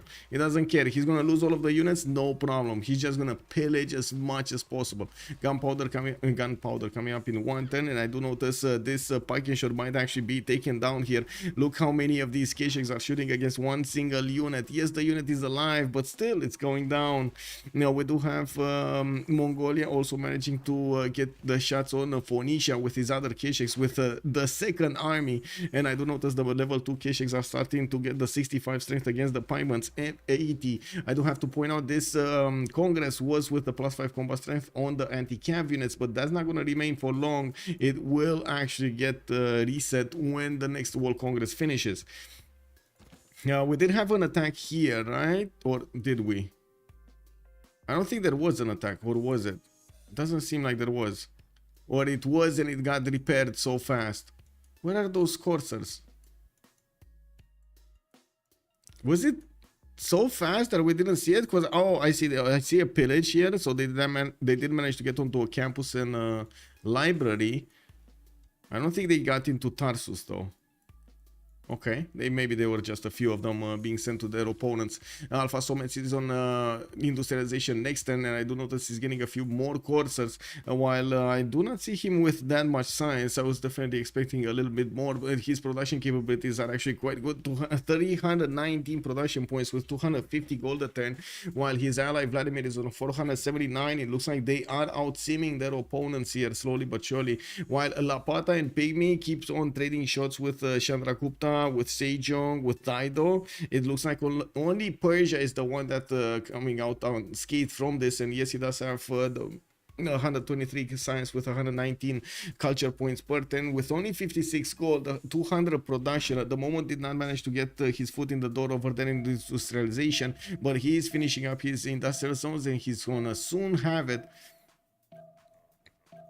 Okay, India is pushing back Scotland slowly but surely. I don't want to see if anything happened here with the amenities. No, nothing happened with the amenities of Scotland. They're all good. We do need to see if Giara is going to keep up the push or just going to want to push back Scotland behind the river.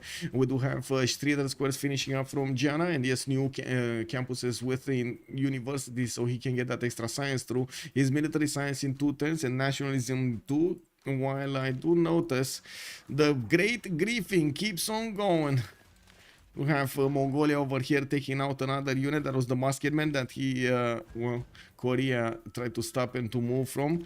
We do have another 1, 2 pillages. This one, can he get out of there? I don't think he can get out of there.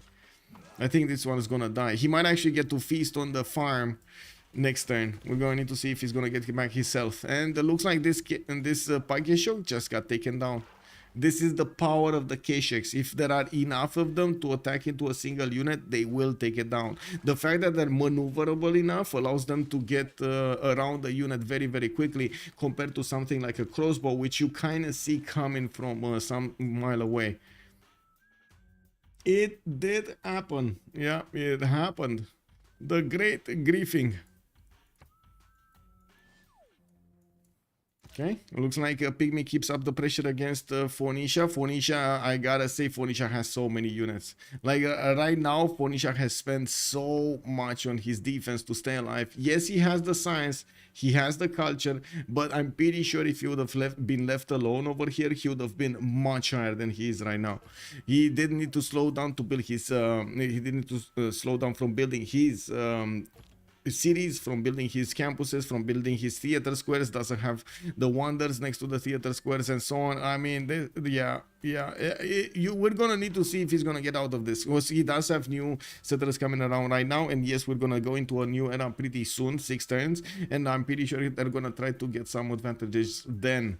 Now we do also have the first Diplo points being put on Trajan, so he is right now the prime target for a Diplo victory, even though it's kind of early in the game. We definitely need to see the second Congress, maybe the third Congress, but I do have to say he is gonna have the ability to build the Statue of Liberty. It's not going to be hard at all for him to get that. He's also going to have a lot of engineer points to allow him to maybe get Filippo Brunelleschi, for example, to help him out, get all of those production points for the Wonder.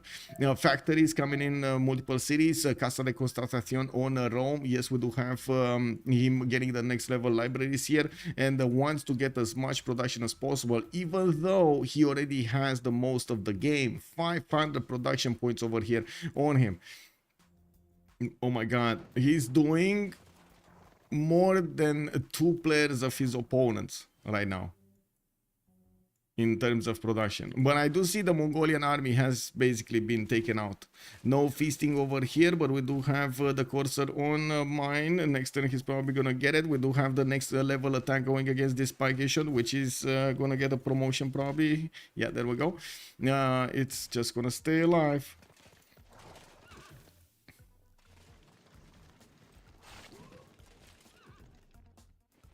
Easy peasy. Okay. Not that many units. With Phoenicia getting a privateer, he's gonna do massive amounts of damage from that lake towards the Keshex. And I do see at the moment Mongolia is just keeping up the pressure with his units. That's about it. That's his whole mission in life, which is right now to derail his opponents. And while we do have the production capabilities of England getting sky high, looks like Brussels has decided that the city of Plymouth is an insult, and they will want it raised. They're sending their finest swordsmen with their finest crossbows to deal with the great invasion of the Plymouthian armies. Well, it looks like Plymouth is not gonna have any of that. He's gonna get a Corsair of his own. He's gonna get an ironclad. He's gonna show them the boat monster, the steel boat, getting out from Plymouth. Man, can you imagine, by the way, can you imagine being in the Stone Age and seeing an ironclad? Actually, can you imagine that? What would you make of it? A great, big, unmistakable, how to say, unmovable thing that's just, if you touch it, you don't see anything. You know, so I have to say.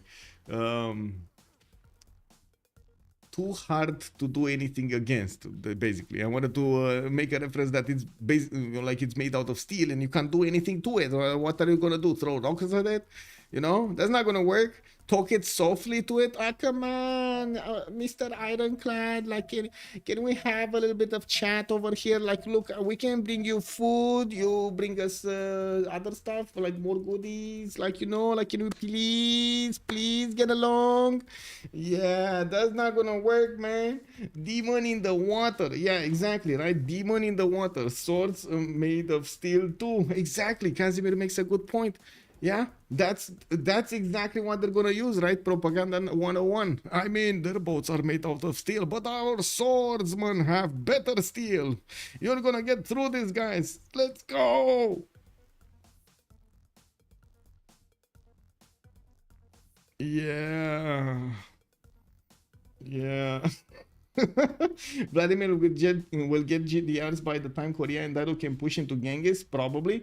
Also, Koreans had ironclad ships long before Americans or Europeans. Turtle ships, they called them, but their guns were too weak. Yeah, also big GPT for Team Ukraine. That is true. Egyptian anime. Good evening, sir, and welcome. Where have you been, my friend? Oh my God, so long. It's been so long since I've seen you. Yeah, Alfasomets 171 science with Vladimir on 317. On the other side, we don't have anybody going over 200, while IceLuc is 169, Tithub 180, Giara did jump up to 192. The thing is, India here is just going to get stronger and stronger, and I guess the question is, can he actually punch through Scotland and keep on going towards Rome before Rome actually gets his GDRs? I think that's the question. Is that the question? I think that's the question. We do have him finishing up his encampments and getting his military encampments everywhere. He does need his nationalism, and he's also going to need his technologies to be strong enough against Scotland, since he does have the advantage of science. For the moment, he doesn't have that much advantage, actually. He's only like 200 science points difference. It's like 1 or 2 techs. It's not going to be that... well, it says 3 techs, but that means Lapata just didn't get... how to say, the little text. It's fine. That's fine, actually. We do have workshops here also in Korea's territory. He's gonna get new packages to help him fix the bleed, but he already gave a lot of gold to his opponents here. Already Pigmey does have thousands and thousands of gold points, some of them being sent to Vladimir also. We didn't really have anything that Vladimir get with them, to be honest. Yeah, he didn't really get anything with them at the moment. But I mean, you know, extra gold is always good, don't get me wrong. They might actually want to buy a great person or something. Anyway, we're getting to the modern generals, and if anybody's gonna want to go for a modern attack, I'm pretty sure this is the time that they need to start getting their projects going. We do need to see if Sejong is gonna manage to get one. Korea, how to say, Phoenicia is gonna get one. Korea or Persia did put down an encampment, but I really doubt, I seriously doubt that he's actually gonna go full on tanks, artilleries, full on encampments here. We do have England starting to put down a few more encampments of his own. I see one. Actually, no, that's his one encampment. That's his, no, second encampment, 2 encampments. He has 2. Okay, we do see Rome here with his coal power plant starting to get into his cities. That's gonna mean a lot more production. He's already making double the amounts of points of production that IceLuc is making. You can imagine he's gonna be very happy when he's gonna finish everything here. Casa de Constatación also giving him quite a few bonus points. No, actually no, unless you take into account the 3 governor titles that he got. He's not getting the points from the cities. Casa de Constatación, I mean, don't get me wrong, it's still good, but he does have this, all of your cities not on your original continent. It's, well, with the governor, will gain 15% production, 15% faith, and 15% gold. Must be built adjacent to a government plaza. Usually the players don't get this opportunity because the government plaza is usually, you know, around with other districts. Anyway. We do have him finishing up in 2 turns there, and he's gonna get those governor titles. Just wait for England to shine in 5 to 7 turns. Kazakh post-colonial taxes. I mean, he only gets 3 cities with colonial taxes. Colonial taxes is gonna work on... Oh wait, colonial taxes on England or on Rome. Which one? On England, he only has his 1 continent. He doesn't have second. Dido, 1 continent. Rome, he has 2 cities on another continent, that's it. But yeah, if he would have managed to get Casa de Constatación plus the colonial taxes, this would have been amazing. Let me double check this. If I remember correctly, colonial taxes is not on your original, yes, not on your original capital's continent, unfortunately. And we do need to see if he's actually gonna try to get going towards the diplomatic victory. They already put the points on him the first time on Rome. We do need to see if in the second one he's gonna get it. I don't see a harbor. It is a prerequisite to actually get the Statue of Liberty next to a harbor. So I was imagining he's gonna get one here. Of course, he might still get one from Setia, from Puteoli. He does have cities with quite a few chops also to the south of Setia. If he wants to get it chopping here with Magnus, that could definitely be a possibility. Mongolia is going to get his terracotta army in 5 after he did lose a lot of an army here, but he's going to get the next levels for the next ones. He did manage to force Phoenicia to get a defense here on the west of his empire as well as the north, and this, I'm pretty sure Tithub is not happy with this. Mongolia did so much damage to him just with like very bad units compared to his. You know, we do have Persia also putting up that defense on the west with his corsairs. England did not build many more, but he does have new ones in Birmingham.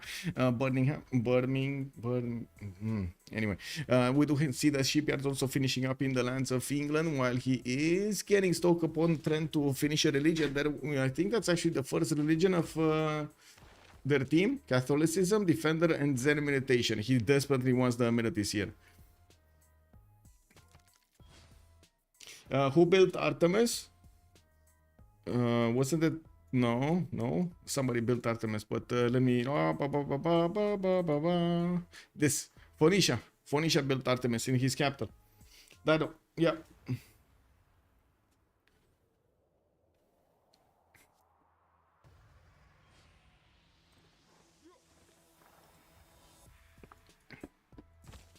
Well, Phoenicia did manage to get quite a few pre-builds of heavy chariots towards the northeast, and I do notice Pigmey's military engineer is going to finish those roads towards the west side here.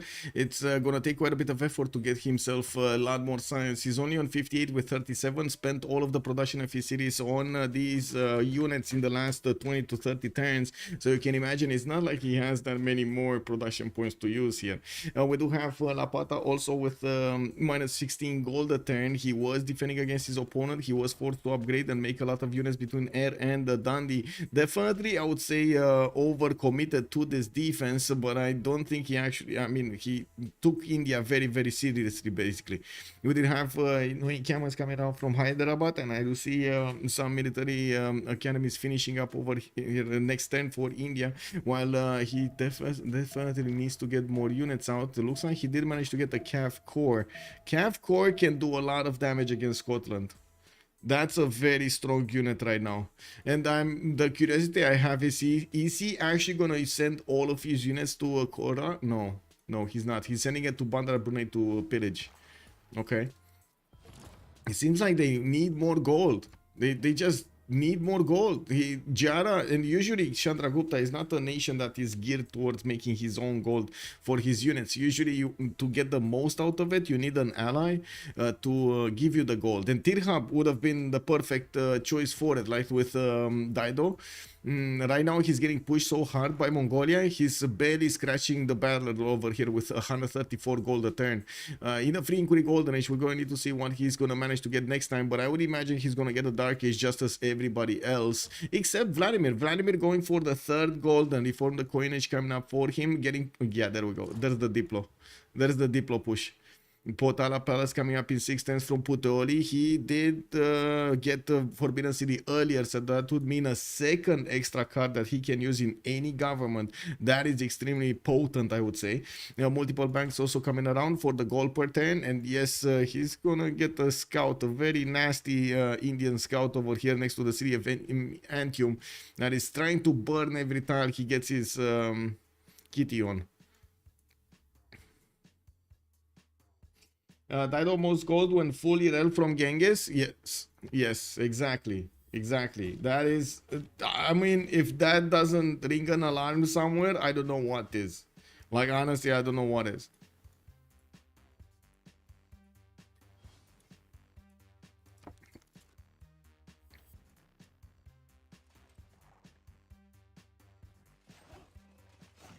Maxnack, hello there, sir. Which team has an advantage? That's a very good question. I think at the moment we do have CivUkraine gathering the most advantages from the game, but we still have some moves left for Sumer to go for in the next part of the game, with Persia getting his industrialization going. I do see IceLuc did manage to pop over 200 science and did finish to defend himself against Mongolia here, finishing up his commercials next and getting more military engineers to create the infrastructure. We do have him getting coal power plants for the extra production, also still only on 285 points of production, while Vladimir is 650. We do have Alfasomets on 629. Guys, two players from CivUkraine are about to get more production than their opponents combined. I guess we do need to take into account Giara's faith per turn, 226, alongside that 221 production. He would be on 300 easily. Rome gonna get the team to a victory. I think so. It kind of looks like Rome is gonna be over here, the big simmer, but the big victor. We'll see.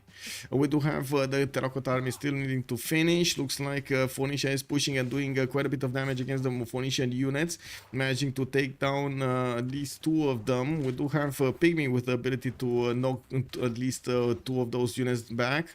or one. No, he only can hit one actually. The pikeman is way too strong for these units to attack into.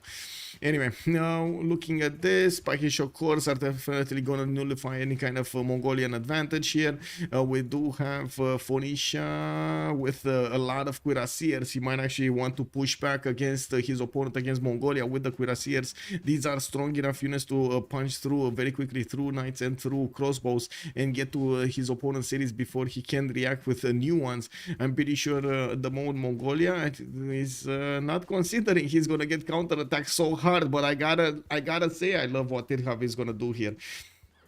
We do have India getting Scotland. No, he just forced Scotland to make more units and wanted to guarantee the defense of that river. Still wants to get his spies out, get the economy going, get what's in his cities, get his people happy. You know, he doesn't really want war with Scotland, but if he must, he can do it. I mean, you know there is always that guy that if he must.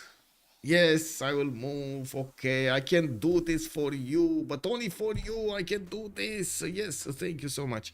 Yeah, I mean, you do what you need to do. But I'm actually quite curious if Giara is gonna start getting his armies out when it comes out. His tanks are gonna get discovered soon. When he's gonna get combustion, he's on refining right now, and usually you do see the players starting off on their pre-builds way before the tanks. Of course, he could try to go for his helicopters also, but it does feel like that might be a bit too late. Is he scared that Lapata did manage to get enough science to stop his tanks? Who got Mahabodhi Temple? What is Maharishi? What's that? Vladimir is the biggest. Move over, fish. Here we go. Hello there, sir. Good evening. Vladimir Gigasim. Yes, like in the good times, man. Gigasim. We did see him in the previous CWCs, and he did a lot of the same things over here, as in got very big with his cities. Okay, so I'm gonna vote on this. We're gonna have a 2-minute pause. We only have Vladimir in a golden age, and we're gonna need to see what's going on soon. 2 minutes, and we're coming back.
Okay, so what did happen this Congress? No more +5, gain wildcard +3 on theocracy. Looks like Chandragupta is going to be preferred there. No met is on the salt mines, and that's going to hit. Is it actually even going to hit? I don't think he has a salt mine. Lapata doesn't have a salt mine. Yeah. Anyway, and gain 1. I did say that. Okay. So we do have armies of Chandragupta just watching the armies of Scotland next to each other. Nothing's moving over here. Scotland is gonna try to get a few more cities. We do have him also coupling his economy here in the south. The city, I gotta say, they really need to get Reina in Priart. Like, there are so many external trade routes, like international trade routes passing through this city. It is becoming a sin to not get Reina in Priart. Piert. How do you pronounce this? Piert? Or is Irt? I was indeed asking about the Mahabodhi temple. Okay, I didn't see anybody building Mahabodhi temple, nor did I see actually Rome managing to get religion here, like a holy site down from somewhere. He's trying to get his Oxford University, Ruhr Valley. I did also notice Machu Picchu here. Well, it's still gonna get him 3 points for this theater square. We do have campuses. Okay, more factories. Getting his sewer, so he gets his extra amenities. When I do see him and housing replaceable parts in 3 turns, I'm pretty sure he's clicking on labs and forgetting about it. We do need to see if England is going to manage to do anything against Persia here. He does have stronger units at the moment with calves, and I do believe they're going to go for a 5-minute pause next turn. Okay, Vladimir is going to call for it next turn.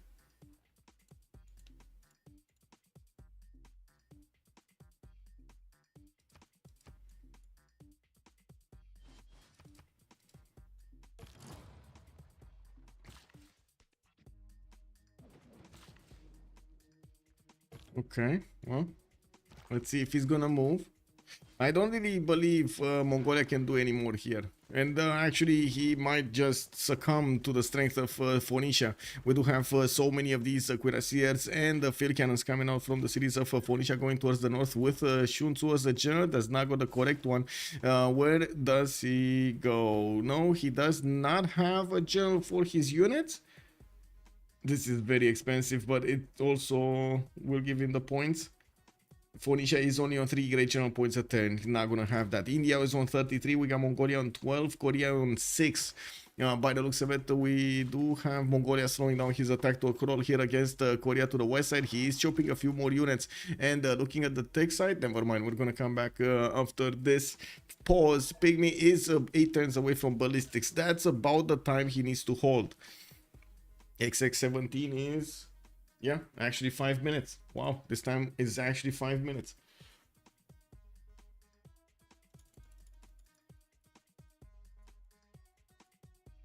Okay, be right back. 5 minutes.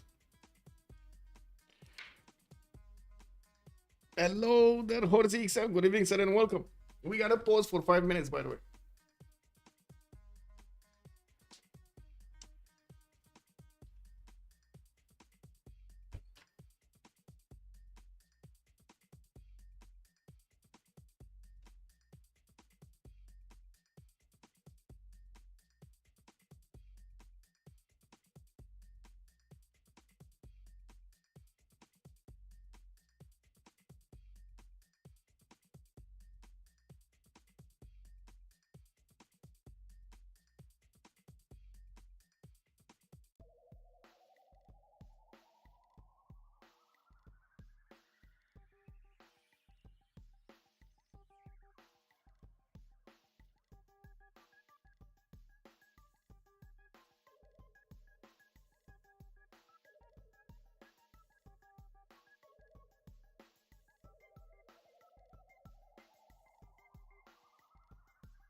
actually got enough time to go to the bathroom. Very nice, very nice.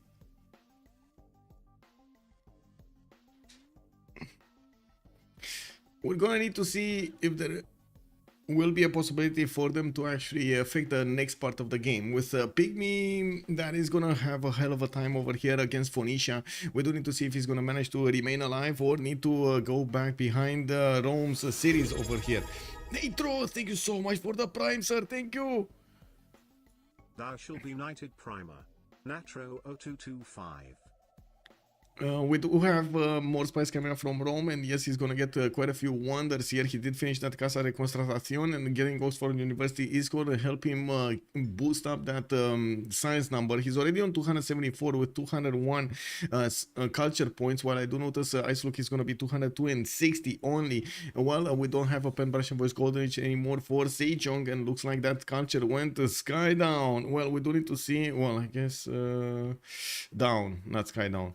We do need to see if he's gonna manage to, first of all, defend. Should be fine, while he is gonna need to get his production numbers up. He's only on 309, less than half that Vladimir is using, on about the same amount of cities. We got 13 pop cities, 13 cities with versus, no, we actually have 4 more cities on Vladimir. The amount of cities over there is gonna matter so much. Let me turn off the counter. There we go. Did it.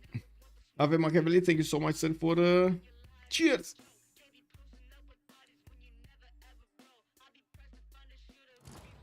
I think I needed to make another coffee in the meantime.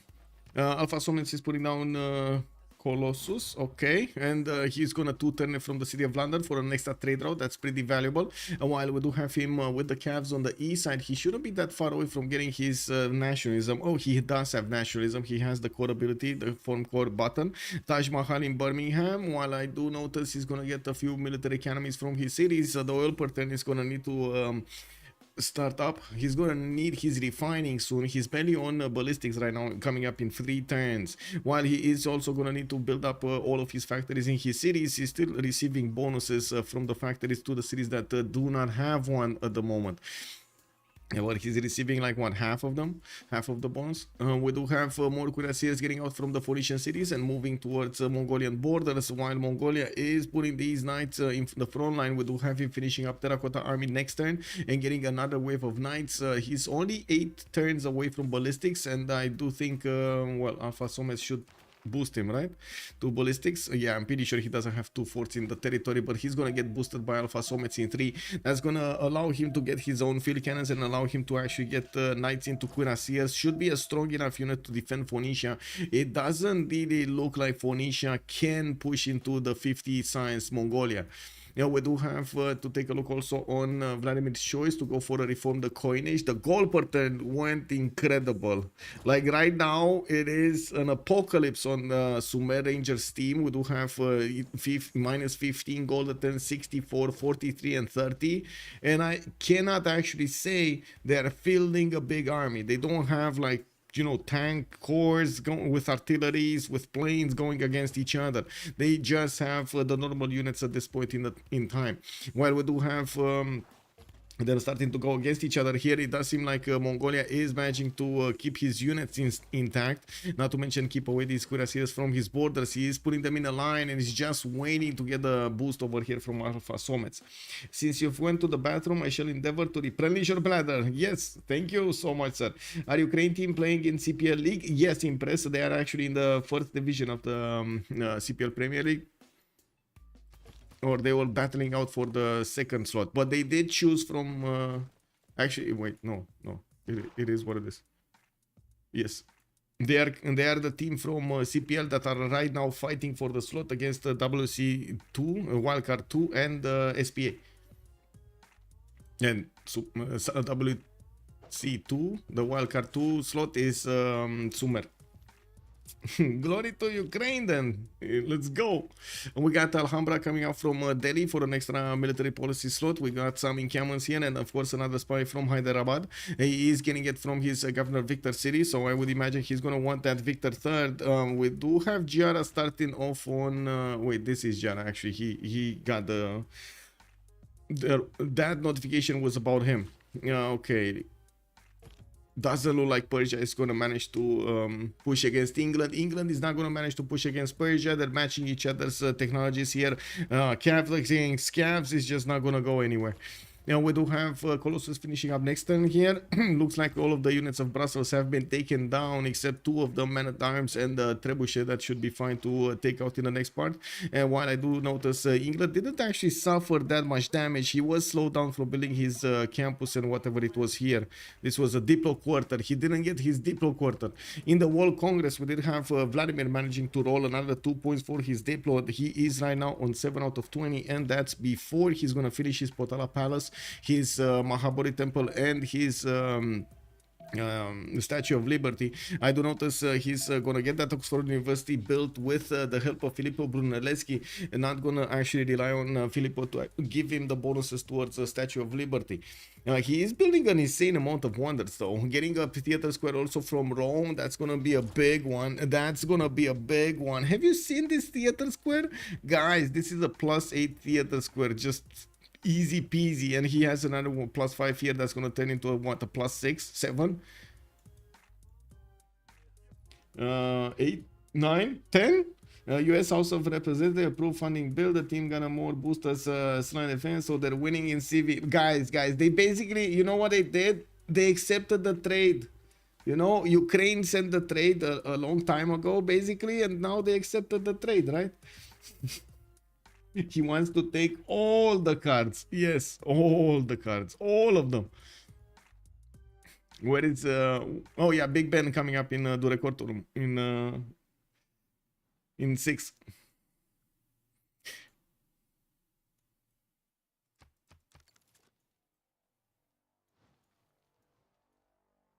Okay, we got Statue of Zeus from Sidon. Phoenicia did get here, not moving anywhere. Mongolia did manage to get those promotions from Terracotta Army, and as you can see, it's managing to put his unit. He's managing to put his units next to each other. These knights are 80 strength. They do have +6 intel on Phoenicia. They don't seem they want to get out of there. And of course, with the technology that's gonna get out next time, he's gonna be quick on upgrading his cuirassiers there. If he gets the goal from his teammates, no problem for them to fund a big upgrade. Vladimir is 545 gold points at 10. Alfasomets is 271. They don't even care that Lapata is on -27 or Pigmey is on -47. And we do have Scotland also finally getting another settler out, building up more heavy chariots to send to the grinder over here towards the city of Ayr and Dundee, while India has just kept on chilling. He kept on chilling, but I gotta say, it's not like he can move. Like the second Giara is gonna start to get out a lot of units quickly, his economy is gonna be like, woo! You know? Like after that, he's gonna open up his wallet, he's gonna see one of those butterflies come out of there, and he's gonna be like, fee, fee, fee. You know? After much blood is spilled unnecessarily. Yeah, I mean, I can only say just in this game, you know, just like in Civilization 6, you might need to do a lot of moves, and you might need to set up your government or something, and they totally didn't see it. Of course, that doesn't actually work in real life, right? You do get so many days. Alhambra's on India. Vladimir won't reach 10,000 cards. Wait, India is building that? Did you see Alhambra? Is he gonna get it next time? Or did he? Oh, it's 6 turns in the city of Delhi. Is he gonna finish it? I don't think he's gonna finish it. Wasn't it faster here? So we got Oxford finishing up next turn. Oh, he's not building Alhambra. He doesn't have... oh, I see. He doesn't have an encampment. Never mind. Never mind. I guess it is what it is. He's gonna miss on the military policy card. I guess it's fine, especially if he's gonna be fascism, right? He's gonna get so many other cards. Is there only one spot right for the 3 of them? Yes, it's only one spot, Kuluip. Yes, it's only one spot. Scotland's sim is so weak. What's the reason? Can be the few units he built. Well, he didn't only build a few units, he set up his cities in such a way to make them very good in the defense, but without taking into account what Scotland would need to actually become extremely powerful. Oh well, like amenities from the beginning and so on. It took him quite a bit of time to build up the +6. And these encampment openings, instead of like theater squares on industrial zones, slowed him down so much. He built 2 encampments early on, yes, and also missed the second golden, yes. Okay, Vladimir 297 science, 221 culture at the moment. Nobody from his opponents are actually managing to match him with IceLuc on 238 science. We do also have Tithub dropping to 111 after he lost his free inquiry golden age. He dropped like a rock when it came down to his science acquirement, but still he has more than his opponent. He's also going to get Statue of Zeus to help him defend against Mongolia, while Mongolia upgraded almost all of his cuirassiers. These cuirassiers will actually have enough strength to attack into the Phoenician units and manage to guarantee the kill there with the level 2 field cannons coming out from Mongolia. These spiking shots don't have a chance anymore.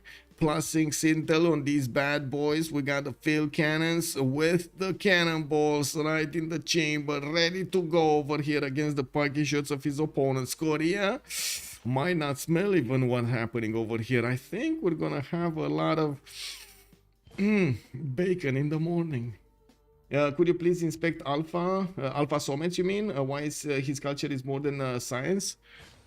Alfasomets, he has been building a lot of wonders. Wait a second. Okay, whoa. This. Okay, so let's see his theater square count. 1, 2. That's it, 3. Okay, he has 3 theaters with how many books and works? None. And none. Whoa. Dark Age monumentality, and he has so much. He's just getting his writer over here. Okay, is he the one keeping Daro? No, he's not. That is a lot of culture. Not gonna lie, that is a lot of culture. 765 production also. What is his Moksha? Here in Newcastle upon Tyne, that is 58. Just that city is 58.8 culture a turn. A lot of population also. Why is he? He's on 93 population points, while Vladimir is on 114. Giara is 78, for example, 85 here.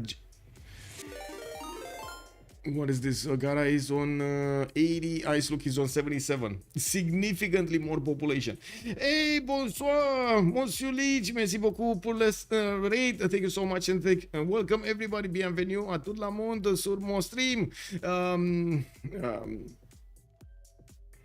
We are watching a game, the second game from the Wildcard series. Sumer Rangers from CivUkraine are looking at their opponents over here on CivUkraine that are managing to get to outsim them.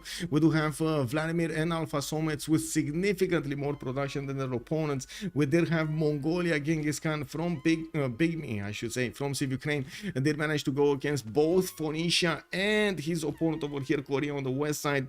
Did do so many units from the beginning of the game to try to erel into both of his opponents here, and did slow down both Phoenicia and Korea significantly. Actually, there was earlier a big round of courser attacks and K-Shakes just running around widely in Korea's territory. Ponies everywhere, basically ponies everywhere here in the cities of Korea. Board game, yes, let's go. He's just bad at the game. I mean, I wouldn't say that, man. I wouldn't say that. We do have field cannons getting ready to go against the Korean units, and that's one of the things I was taking a look earlier. These field cannons with the promotions they got being upgraded from those K-Shakes that kept on shooting against their opponents, regardless of if they would have taken them down or not. They did get the level 2s, and right now they are so strong. They are so strong. We were thinking, and I did manage to get a vote earlier, that Giara from Chandragupta from Sumer will manage to get very big this game, especially when we saw his ally over here, Persia, did just spread into his cities, into the Indian cities, feed the world alongside that culture that he was getting from his religion. Giara somehow at some point slow down. He has 280 faith, he has his 266 culture, but he just didn't manage to get that extra bit of science, culture and production that his opponents are benefiting from. Especially Vladimir over here is starting to get those 13 cities to shine very well. He's getting Potala Palace, he's getting Diplo Victory slowly but surely. He is right now on 8 out of 20 points, and that's before he can actually build his Statue of Liberty.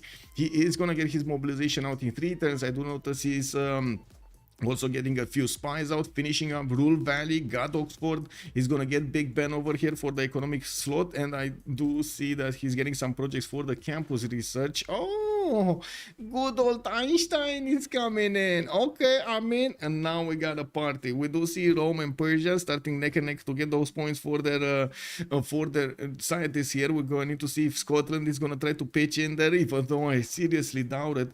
Scotland has suffered a lot from the beginning. It was quite a discussion before the raid here to take a look at what Lapata was doing with his defense. He sacrificed a lot of his sim to actually put up a defense against Chandragupta, which is working as intended. Chandragupta cannot do anything about him, but nor is Scotland able to actually outshine Chandragupta when it comes to his sim. He's barely holding on over there. He did manage to get his science up. He is managing to get his production number higher than it was before. He's actually appearing at the same numbers of production points as Giara, but on Chandragupta you gotta take into account the faith pattern as well, right? That he's gonna get the ability to buy a lot of units if he wants to. The biggest thing that I would say is affecting the game and the dynamic of them pushing and not pushing right now is the goal per turn. We don't really have on Sumer that much goal per turn. They're on minus 15, 116, 63 and 83 on their side. That's not a lot of gold, while their opponents Alfasomets is making 255, and we do have Vladimir on 535 in a golden age with reformed the coinage. Lama Redele Lanar, good evening sir and welcome. Bonsoir monsieur, bienvenue. Let me see what's the tech lead. So I'm pretty sure Vladimir here, 43 technologies, IceLuc is 40, we do have Tithub on 35, Gara is 38, Giara is 34. So Vladimir has 3 technologies over IceLuc, and Alfasomets is going to be 38. Less than Alfasomets, less than IceLuc technologies. No, but looking at the total tab, I think this is a much better picture. I know this is not actually relevant that much to the players, because usually the players in the game can take a look at the technologies but cannot take a look at the total number of science. Vladimir does show up with quite a bit of an advantage over IceLuc, even if the difference is only like 3 technologies. Those are important technologies. He's on 6,700 points, more than 1,000 points difference between him and IceLuc.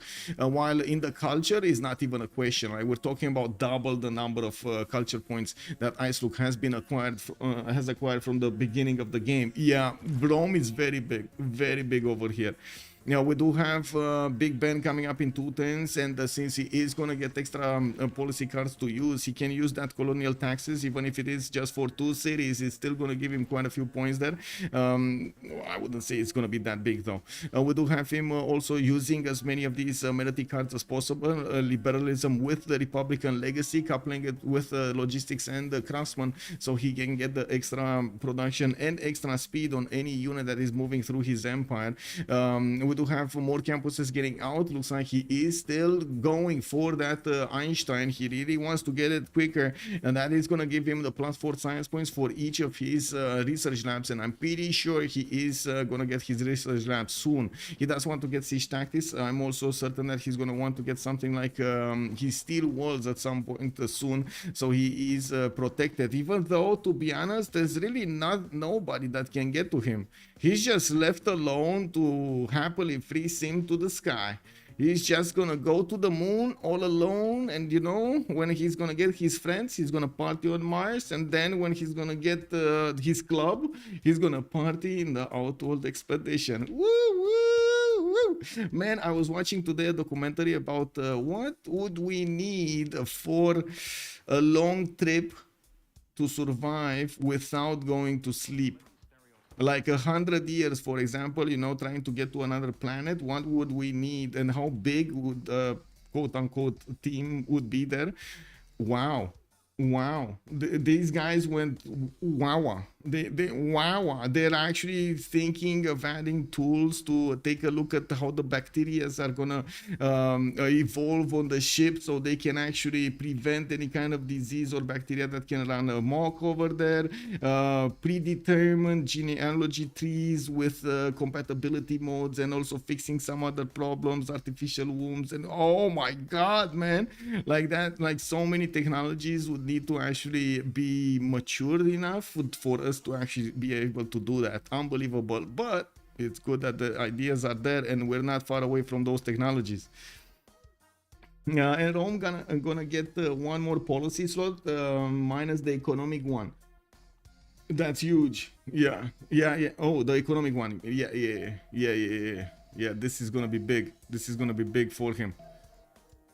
He did get the Forbidden City earlier, right? So he gets already 2 cards to use, and he's gonna get the 3rd one. He didn't get Alhambra though for the 4th. Oh well.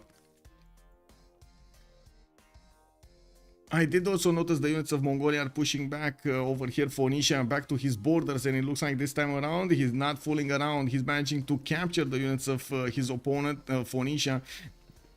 And with the field cannons coming in, we won't have anti-cavs for Phoenicia to hide behind. These field cannons are going to manage to deal enough damage against those units to guarantee his push. While on the west side, it does look like Mongolia actually got pushed back. I mean, who would have thought Hawachi Accords are going to be strong enough against these bad boys? Or was that just a defense? I don't think he actually pushed, right? He just upgraded and stayed over here in Volin. His main push is against Tithub, against Phoenicia.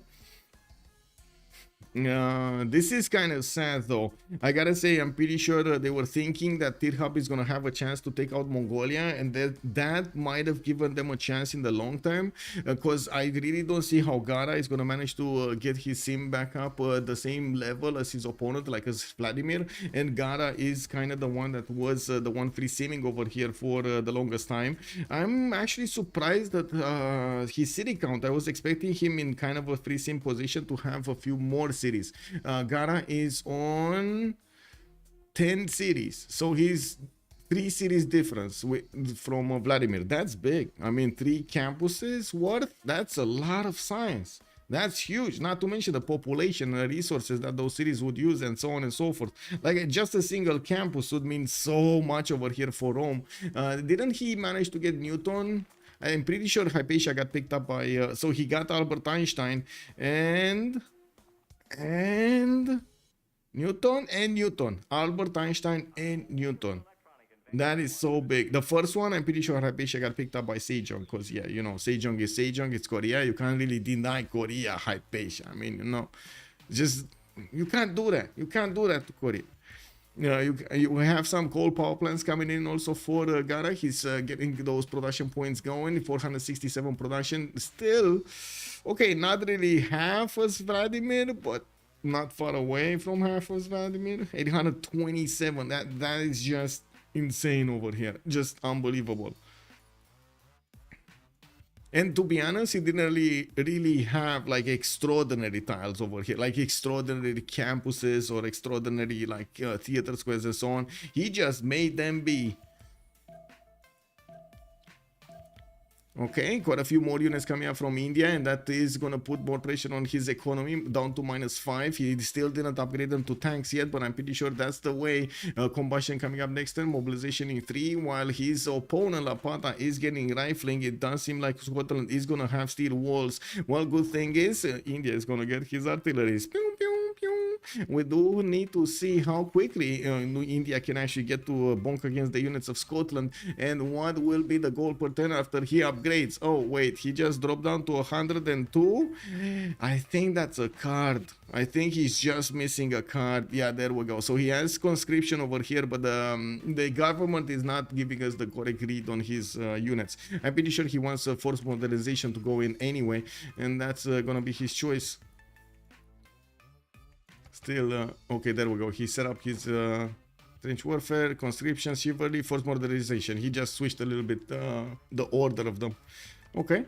Artillery corps moving towards the west side. I'm pretty sure these artillery corps are going to have enough damage to punch through the units of his opponent. It's just a matter of time until he will eat through Scottish defenses, and this is the power of the Gupta. And we do need to see, first of all, if Vladimir is going to get his flight out in time with enough planes and enough production to keep Scotland alive over here. He needs to deploy those planes in the lands of Scotland, so he keeps at least a few cities alive, if not all of them, like allow him to liberate those cities. It does look like Mongolia is going to retreat. He got into the range of these field cannons, and Phoenicia is going to manage to push him back. He's probably going to get Governor Victor III anyway bonuses there. Way too much damage from these walls. Doesn't really seem like Mongolia is going to go anywhere. Okay, we did have England just putting a few calves against Persia. Persia matching that with his own calves. Nothing really happening. We do have also England managing to get his encampment training projects. They will need to fight for these great generals. The first one, Rani, I believe, it got picked up by... No, wait. Rani got picked up by India, Dandara on Mongolia. And the next one looks like Napoleon Bonaparte is going to be between Korea and Scotland. Phoenicia, England, Persia. I mean, there are quite a few of them that would need it. I'm pretty sure Age of Steam would not, but he still wants one. He really wants one. He's getting actually his projects going. 4 turning Angkor Wat for an extra population point everywhere. We do have Alfasomets on about to hit his 1,000 production per turn. Wait. Is he starting to make more production than everybody else on his opponent team? He's kind of approaching that number there. Aaron, hello there, sir, and welcome. Here we go. Show the big bag in gold. Let's actually see the big bag in gold. We have 2445. We got Vladimir here on 2445. What is the military score? You can actually take a look over here on the red number. That's the military score, and we got 1581 on Pigmey. Alfasomets is 1000, well 1100. Lapata 728. Vladimir on 400. While Giara did jump up to more than 1000. He's gonna start moving these units across the river, and as you can see, well, we do have a few units from Scotland trying to slow him down a little bit. Cuirassier corps did get upgraded, even though those are not gonna withstand the shots from the artilleries. Now we do have also Gara with 687, Tithub 973, and IceLuc is only on 700. Now we did have a very strong start from Korea. That start actually got slowed down significantly when Mongolia did manage to get in those units and finish his tiles. He did need to keep putting production points for around like 10 turns or 15 turns into units and into repairing his own tiles after they got ripped apart by the units of Mongolia. That actually set him back a long time. We do have Tithub putting down more encampments, and well, we're going to need to see if he's going to actually want to lash out the next part, but I'm pretty sure he's not really going to get the chance of lashing out against Mongolia until we're going to have like tank armies with something, and not even then. Can he even push? I don't think he can push Mongolia. Like he can't push Mongolia. Well, what is he going to do? Maybe if he gets the first GDR or something against Mongolia, but other than that, I don't think he can push Mongolia. That's just not happening. Anyway, steam power here. We do have Alfasomets finishing up his military academies, and it looks like he keeps on going to get the encampment training projects. Just needs 3 more points to recruit Napoleon Bonaparte, and he's gonna get that extra general. Very nice, very nice. Somebody else put Angkor Wat down. I don't know who, but I think he did. Anyway, more gold from the stock exchanges on IceLuc. He's 122. It's Gara is 122. Tithub 149. They are fixing their gold problem, balancing it out. While Alfasomets is only 8 points of production away from getting his 1,000 points. 8 points off 1,000 points. Could you please show CS? Yes, sir. We got Bandar being held by Pigmey. Tithub is on Mohenjo-Daro. Vladimir on Hansa. Alfasomets on Mogadishu. Alfasomets also keeps Auckland. And I do notice Lapata is on Buenos Aires. Gara on Brussels. IceLuc on Zanzibar. I think we need to take a look at the ratio, right? How many cities does every team have?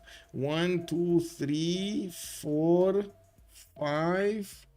5 on one side, and on the other 1, 2, 3, 4, 5. Okay, so they're kind of equal. They're tied. They're 5 and 5.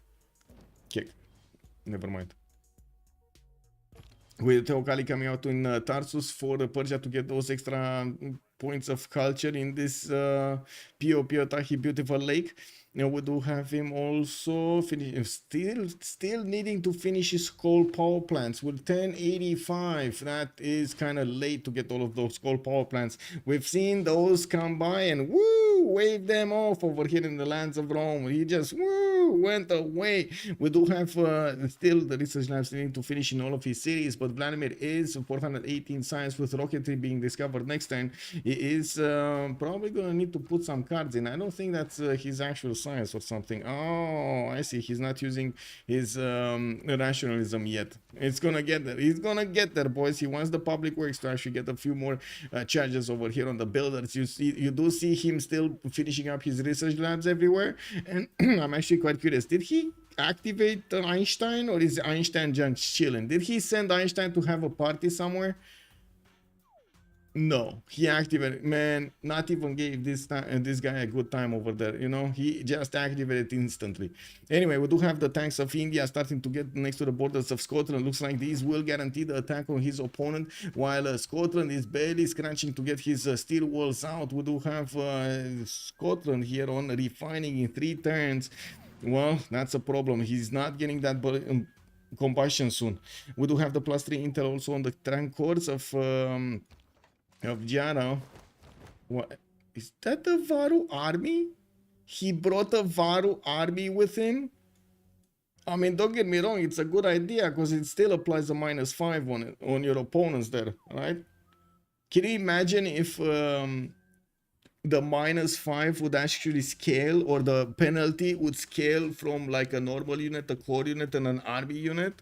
Like you would have like -2 at the first level, like -5 on the core level, and -7 on the army. Oh yeah. 3 golden CS for CivUkraine. Yes. This Alfasomets really go goddess of ties for 2 fish. Yes, cool whip. He actually did. Yeah, well, it's not really 2 fish, but he did have 2 fish for a long time. Yes. He still needs to improve one of his fish tiles. He only improved like 1, 2, 3, 4, 5 tiles, and he could have had like a 6th one. But yeah, it was 3 fish. Oh no, wait, 4 fish. We got a crab tile here. Okay, yeah, we got a crab. It's fine. Okay, what's going on here? We got Indian units getting in close up and personal with Scotland. He's probably going to eat through all of this defense way before the combustion is going to finish on Lapata's side. While we do need to see if Vladimir is going to start to put down his aerodromes. It doesn't look like at the moment he has an aerodrome down. There we go. 1 input early in 3 turns. He's not finished. He's going to need to get as many planes in the air as possible to try to stop India from pushing into him. This, we've seen it before. India does have the ability to push into higher technological defenses and take them down. This time around, looks like he's going to chew through Scottish defenses very quickly. The artilleries are going to make quick work of the steel walls, and while these units are just going to buy time here, one at a time. Indian tanks on the move. Woo, choo choo. Yes, genuine sunshine. Good evening, sir, and welcome. More artillery armies and corps coming out from India. Looks like in the lands of Korea, we do have him getting some battleships out, or at least 1, 2 of them that I can see. He's probably going to try to attack Volin over here from the northwest, while we do have military engineers to get his setup going, and his railroads between him and Persia to help him pad those goal points. And now Gara is on 74 points, while IceLuc is on 153. Tithub is 209, but they still don't have that much science as his opponents, or that much production. I do notice that Alfasomets actually stagnated in the science, 217 and 257 culture. He keeps on getting this. Oh, I see what's the problem. He doesn't have Pingala plugged in. He switched around some of his governors, or he's just getting Pingala in. I don't think he had Pingala in before. Anyway, 1014 production is definitely strong right now, and I think the question will be, what is he going to use this production for? Like, honestly, what is he going to use this production for? Because at the moment, yes, a lot of population, a lot of science, culture. I don't think culture victory is going to be the way here, and Vladimir is going to need to go onto space or deploy. And I honestly think that Vladimir is the only one that could actually save Scotland. He should actually be the one that's saving Scotland, isn't he? because Persia's not doing anything against him. He basically nullified Persia, but he really needs to get helicopters against India somehow to stop him from getting Scotland and allow Rome to keep his tempo, allow Rome to keep on going. Yeah, Team Sumer never getting to fascism probably. Yeah, they might. I mean, Giara over here is gonna have a serious chance, right? With 114 culture, he should slowly get there. Colonialism in 2 coming out from him. Also, synthetic materials in 3 for those upgrades on the units. Okay, no more push against Phoenicia. Mongolia is just keeping his units. We still have good gold, good production. And Rome, putting a water park in Ravenna. Wait, is Rome not getting the memo? This is a little bit of team, or this might be team miscommunication between them. I don't know how many turns ClapataX considers he can actually stand here, and we're going to need to see if he's going to manage to get his combustion. He's 2 turns out from getting combustion, while I'm pretty sure he's trying to keep as many of these cuirassiers alive. Oh, thank you so much, D. Beasley. Much appreciated for the gift. Thank you, sir. We do have Giara getting those artilleries to shoot at the bombard. That is a trap though. Scotland does not really care about that bombard. He just cared about the turn that he's gonna win with that bombard going down there. I mean, that's only like 5 tanks. Yeah, that's true. Yeah, that is true. But 5 tanks with artillery armies should be able to push quickly. We'll see more of these artilleries showing up over there. These I've seen artilleries break through so many defenses, and even against Scottish tanks, I believe the artilleries of India are still gonna be able to push slower, but they're still gonna be able to push. Okay, we got Phoenicia stabilizing, Korea getting his research labs as well. He's only on 300 science, and by the looks of it, he did manage to get that gold per turn going. 400 production, 308 to be exact, while Gara did jump up to 573. I do see Alfasomets is 1044. 1044 production on Age of Steam. Art museums coming out from him for an extra point in culture. We do have him right now with 2 out of 85 of these tourists, but I'm pretty sure the tourism victory is not going to happen, especially with Chandragupta in the game. He's definitely getting that choral music to sing. Gara is also going to have a decent amount of culture defense, no problem. Gara is also getting his aerodromes down, not giving up at all against this massive push of his opponents. Oh, wait, spaceport? We're 1087 and we got a spaceport down from Ravenna. Wow, is he? So this basically says Scotland is gonna be fine. Lol. Okay, let's see. I mean, you know, it is what it is. Next turn, no, in 2 turns we got a combustion, and I'm pretty sure we will see only. So wait, how many of these units can die next turn? I think only 3. Only 3 units can die next turn, or can 4 die next turn? Oh, they're even buying him units with gold. Just straight up buying units with gold over here on Lapata.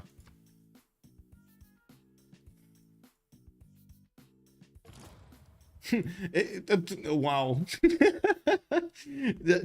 That's amazing. Cool Whip. Just as you say that, they're buying units with gold. Snoodle, good evening, sir, and welcome. Scotland needs help from teammate. Yeah.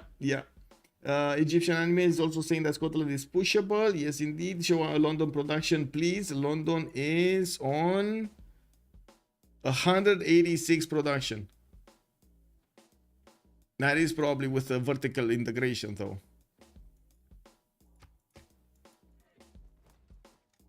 Okay, so 1 died over there in the north. He just needs 1 more turn. Are these tanks gonna get to push through this next line of cuirassier? Not really.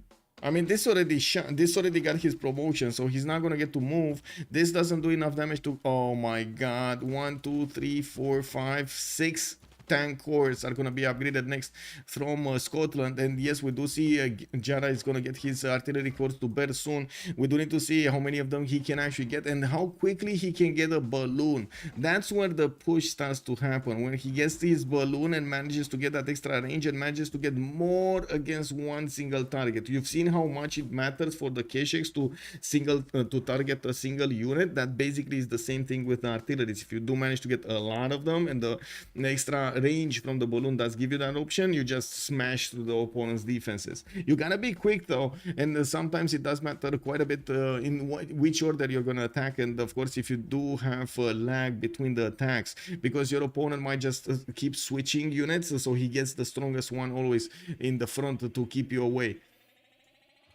It does seem like also Mongolia is going to try to get his combustion, but it's going to take a long time, barely rifling in 3 turns, while he's on 83 science. He's also on 32 culture. That's very low. We do need to see if over here England. Okay, England is going to go mass helicopters, because by the looks of it, he's starting to 2-turn cav armies from London. Oh my. Gara? I think you're in for a little bit of a problem. Now, that is a problem. Imagine having these helicopters, but no, wait, he's going flight. He's going flight. He's fine. Imagine helicopter armies with fascism over here on Victoria, way before Gara can actually get helicopters. That is a problem. Anyway, steam power coming up over here for Korea. We do have him with 80 crews. He's starting to finish up his also research labs in all of his cities, jumping up to 353 science, still way below Vladimir's 553. Not to mention the production capabilities are way lower. While we do have also Gara struggling to get those production points. It looks like Giara is still pushing against his opponent here. Now that the tanks are up, we do have Lapata managing to secure a little bit more time for his ally. Tech, merci beaucoup, monsieur, bienvenue. Thank you so much, sir. Games lost for Sumer. VTC also, bonsoir, monsieur, bienvenue. Yes, it is a very hard game for Sumer.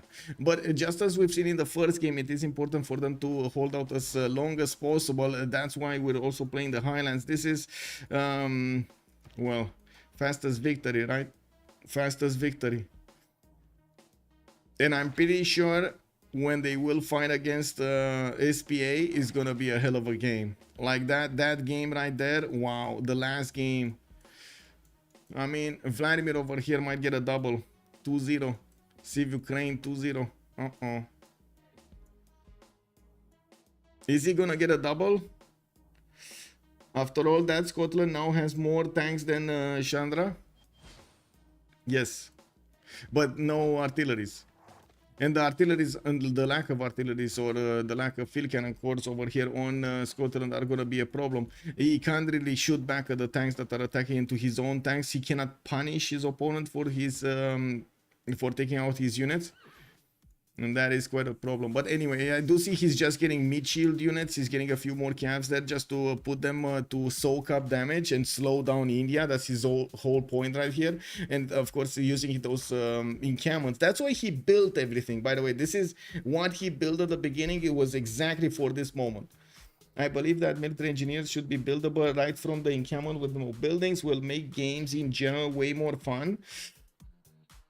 I mean, to be honest, yes, I know, but you're talking about basically the ability to build the roads. You want to build the roads, right? And that was something that in Civ 5 and 4, it was linked to the builders, if I remember correctly. They should just make that.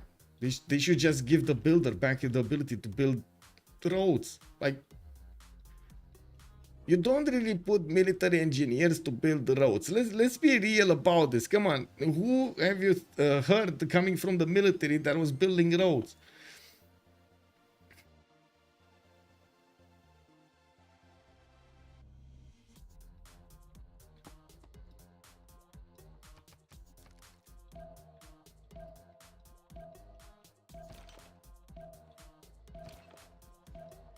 Okay, we got quite a few military academies finishing up on the Mongolian units, and I'm pretty sure he's gonna get refining so he can get the oil per turn, while England is getting his tank armies here next to Manchester. I do see he's preparing his helicopter soon. He keeps on getting his flight though. In the meantime, I'm pre-building as many of these cabs as possible. They do know they have the funds to do whatever they want, upgrade how many units they want, so they will try to make a push and make something out of that extra gold, extra advantage they do have.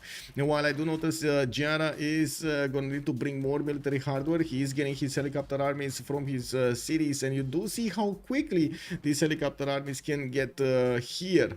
They can just one turn all of this distance, by the way. This is gonna be a problem. Giara is getting next to the city of air and doesn't let go with his artillery. He's starting to shoot down the city center, and we do have these tanks of Scotland still not actually big enough in numbers. He's getting new ones, but by the looks of it, he definitely cannot attack into the units of India here. Way too strong, way too strong. Can he attack into the artilleries? Not really. When is he gonna get flight though? Giara square rigging. Oh, it's gonna take a long time to get flight. He's right now barely going on the top 3. It's gonna take a long time. While England is getting steam power in 1, ideology coming up in 1, he's soon gonna get fascism. So fascism, helicopter armies. Oh, that's gonna be a problem. What is Sumer's angle here? I don't think they have one right now. Linda says this is done. The military makes roads to attack. Give builders ability to make roads. It's a great idea to be. I mean, make the builders back again. I believe that military should be built. I did say that the military makes roads to attack. That is true, Linda. But most of the time, the roads. The majority of the roads, like 99.9%, no, not 9, it's like 99.2, something like that percent, are gonna be built by civilian engineers. Guess what? It is what it is. Average Twitch watcher 132, thank you so much for the follow and welcome to the stream. We do have more aquariums coming out from the cities of England, so he gets those amenities in. He does want to keep his people happy while he's going to put down his aerodromes. I'm actually quite curious if he's going to follow up with jet bombers over here against his opponent. Plastics coming up in 3 turns, definitely going back on the bottom 3. And I would imagine, wait, is this jet bombers helicopters? Is this the jet bomber helicopter attack here from Alfasomets with so much production? Woohoo! Well, we do need to see what IceLuc is gonna do. He is building up his science on 423 right now. He's getting those battleships to maybe flank over here Mongolia. He definitely can do damage against these units. Doesn't look like he can do enough damage though. I'm pretty sure with so much military, Mongolia has kept his advantage from the beginning of the game. They managed to push into both Phoenicia and Korea just enough to keep them low. Not in a war zone. Yeah, giving the military units themselves the ability to build roads would be even better, like Roman legions, but even cooler. Yes. Yes. Yes. I gotta say, I was not only intrigued, but I really like the idea of how Civilization 6 set up how to say, the strategic part of actually using your trader. So not only the fact that you want to get the trade route benefits, but you also want to have the best possible road for your army to go through. And a lot of the times the players are using that trading as a strategic advantage, and it's amazing to see whenever you see some little details like this, like these getting coupled together, because whenever you're gonna have like 5, 7, 6, 7 advantages against your opponent, build up 6, 7 advantages against your opponent, you basically guarantee yourself the victory there. Now this is definitely jet bombers. Yeah. Jet bombers plus helicopters here from England. Alfasomets now gonna marry himself with something else. He did, wow, get totalitarianism in 2 turns. He's gonna get fascism in 2 turns, boys. It is what it is. I do see Rome is starting to get a few biplanes of his own. 1 turning spies from his capital. 3 turns away from a spaceport. Getting to 8 turn 1 from Durecortorum. This is a lot of production. a lot of production. 130 production, 150. The record room is 104. We got Ostia on 52. That's kind of meh. We got this on 72. Velitre, only 6 pop though, 34. Puteoli, it's 10 pop, maybe more, 87. Okay, and Sedia is 84. That's still pretty good. And he has another infantry moving for another city to the south. KW, bro. This guy not stopping. He's actually getting a 14th city. I'd agree, but if you could manually set the trader's path and also cancel their movement as you wish, that's also a good point, Machiavelli. Actually, that is also a good point. You should be able to do that. I don't think it's that good of an idea for the traders being linked for so long.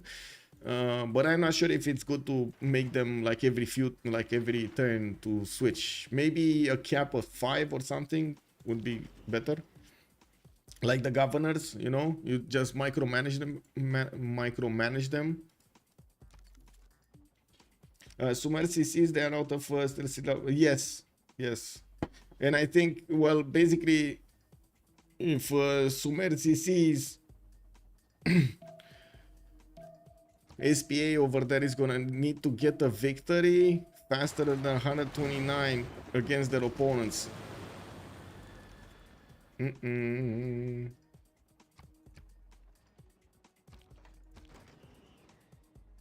it's certainly possible. Zirte, good evening, sir, and welcome. Wait, does it even matter? Okay, I need to confirm this.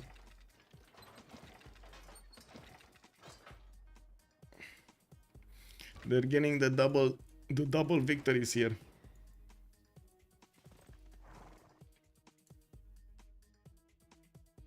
One sec.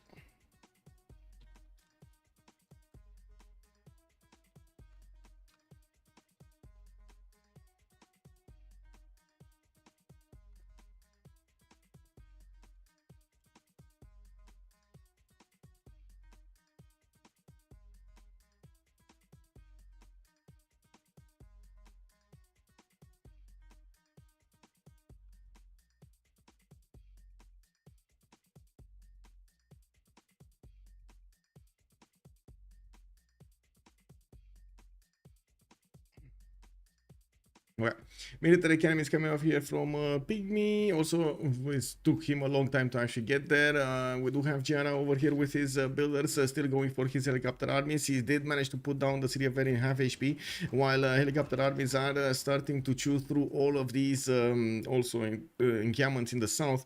We do have him dealing massive amounts of damage against the tanks of Scotland. Still no fighters here from Rome. We do have him getting synthetic materials next turn, and I'm pretty sure he has a lot of potential production if he wants to use that. Cold War coming up in 5 turns from him. Also, Royal Society is going to be his choice. He's going to want to actually use the production of his builders to increase the production he's going to have in the city for those projects for space. And we do need to see if he's going to get the memo here that Scotland is getting torn apart. I'm pretty sure he's going to need to... Oh, I see. Never mind. England is coming in. England is coming in for the save, boys. Tank horse and more tank horse and more oh my god, what did England do? 1 2 3 4 5 6 7 8 9 10 11 12. He's 130 cav armies from multiple cities. No, it's just one city.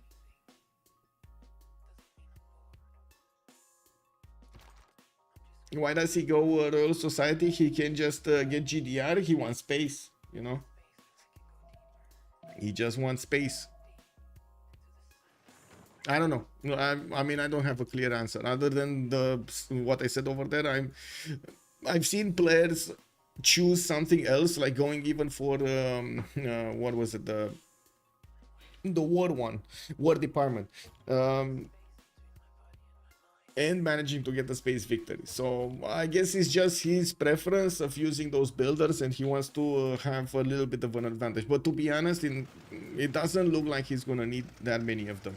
We do have the planes deploying in his opponent's, in his allies' territory, and yes, advanced flight is coming out next, and he's gonna get the planes to start shooting down these artillery armies of his opponents, and I'm pretty sure he's gonna need to get a lot more. Two are just not enough. That's why we do see more biplanes coming out from his cities, another two in the next few turns, and I do see he's gonna finish that Royal Society from the capital. Doesn't have one, he doesn't have a spot for a spaceport from the capital. That's a capital of 152 that he's not gonna get to use for space, I mean. He was keeping, I gotta say, he was keeping this aluminium flat tile over there for probably the spaceport, and he never got to put it down. And I gotta say, he's probably kicking himself for not putting a theater square there.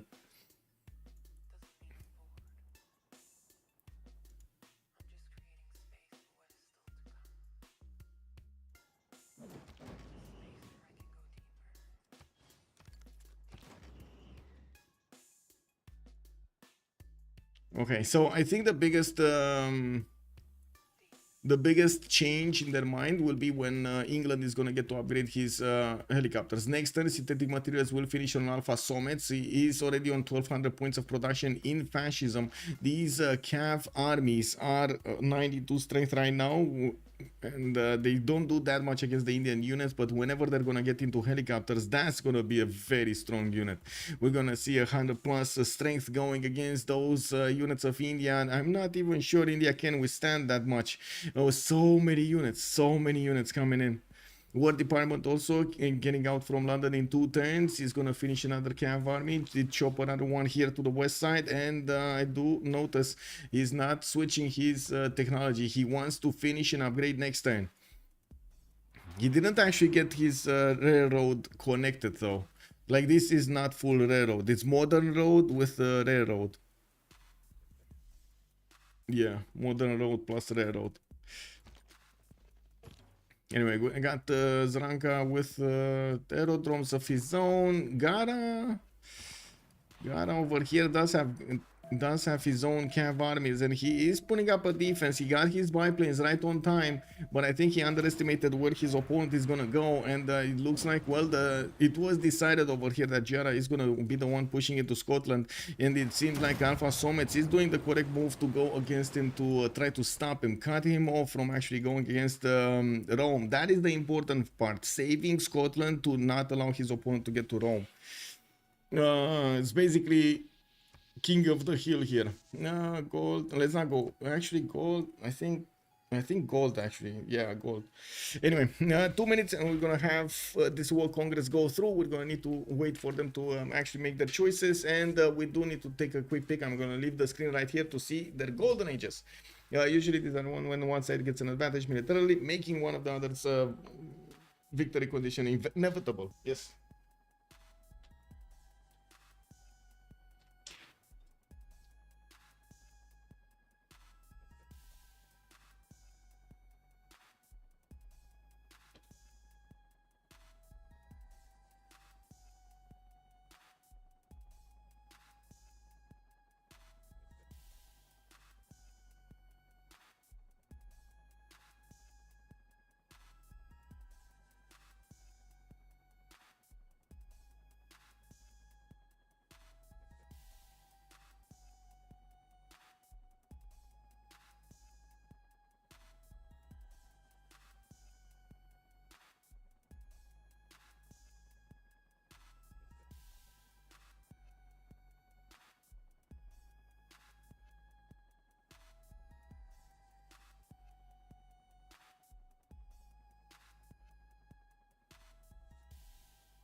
Okay, let's see how fast is Alfasomets gonna click on the buttons. It looks like the city of Ed is gonna be taken back. We do have Lapata over there trying to slow down as much as possible his opponent and taking out one of the helicopter armies of India, while Giara is also going to get hit on these artillery armies. It's going to take at least one more turn for Alfasomets to move those units over there, actually 2 turns to move those units over there. The helicopters will eat into the line of artilleries without any issue whatsoever. It seems like also Giara lost that helicopter that was trying to go to pillage over here, and looking at the eel staff, they definitely have the goal for them to go for whatever they have next. Trajan did lose 2 diplo points, campuses, no buildings can be created. Well, I guess it's a good thing that I don't build everything. We do have also Faith minus 50% cost that is going to supercharge India over here, allowing him to buy a lot of stuff with that 300 Faith a turn he has. Now we're going to need to see if the production capabilities of Alfasomets are going to be right on point on this one. He definitely will get a lot of helicopters, a hard build here, and he will need to fend off attacks also from Persia at some point. I'm pretty sure with the biplanes in the air getting upgraded into fighters, we're going to see Gara over here try to do some damage against England. I hope so. At least. We do have Rome finishing his first project in 3 turns here, and I do see airport coming out from the record room in 2, while sewers, stock exchanges, and more helicopters coming in. They didn't take the chance, by the way, both Mongolia and Scotland, and I really like this. They didn't take the chance. They didn't take the chance. They sacrificed one of their cities in the case they didn't actually manage to survive. They did all they could to survive, but they didn't take the chance of being taken out from the game. Can you imagine how important it is for them? Every one of those little bonuses over there and the preparation it needs to have everything like that. They are denying themselves the greed of having an extra city next to them that would actually give them an extra campus or something for the safety of the team.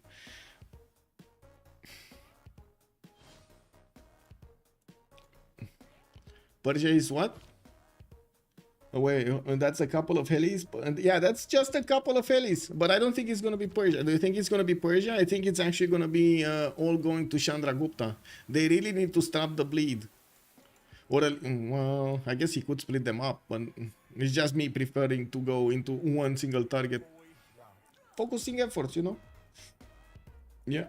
Vladimir Gigachat. Gigachat indeed. Airport coming up in 2 turns here from Arretium for that extra aluminium. He is one turning a settler from Rome, and by the looks of it, the city of Air did get flipped back again. Giara does take it, and with his artillery armies, he's doing massive damage against these Scottish units. We do have Scotland definitely finding it very hard to get his units out in good enough numbers to stop the Indian units from taking over too much of his territory. And he got it again. Well, that's not going to matter that much, is it?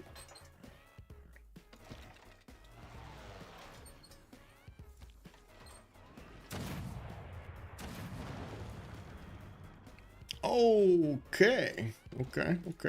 Well, at least he saved the tank from the city. And where helicopters? I think this is the question. Where helicopters? Where are you going, Alfasomets? I'm pretty sure you would need to actually get more railroads here to move them faster. You've seen how fast it is right here, but I guess we'll see. Is he getting 1 turn? He's getting to 1 turn until here. Okay. I mean, that's a long distance anyway. Okay, not all of them, but anyway, he's getting there. He's getting them there. And more are upgraded. How many did he get? 1, 2, 3, 4, 5, 6, 7, 8, 9, 10, 11, 12, 13, 14, 15, 16, 17, 18, and 19. Did he just one-shot an encampment? What? Oops. Oops.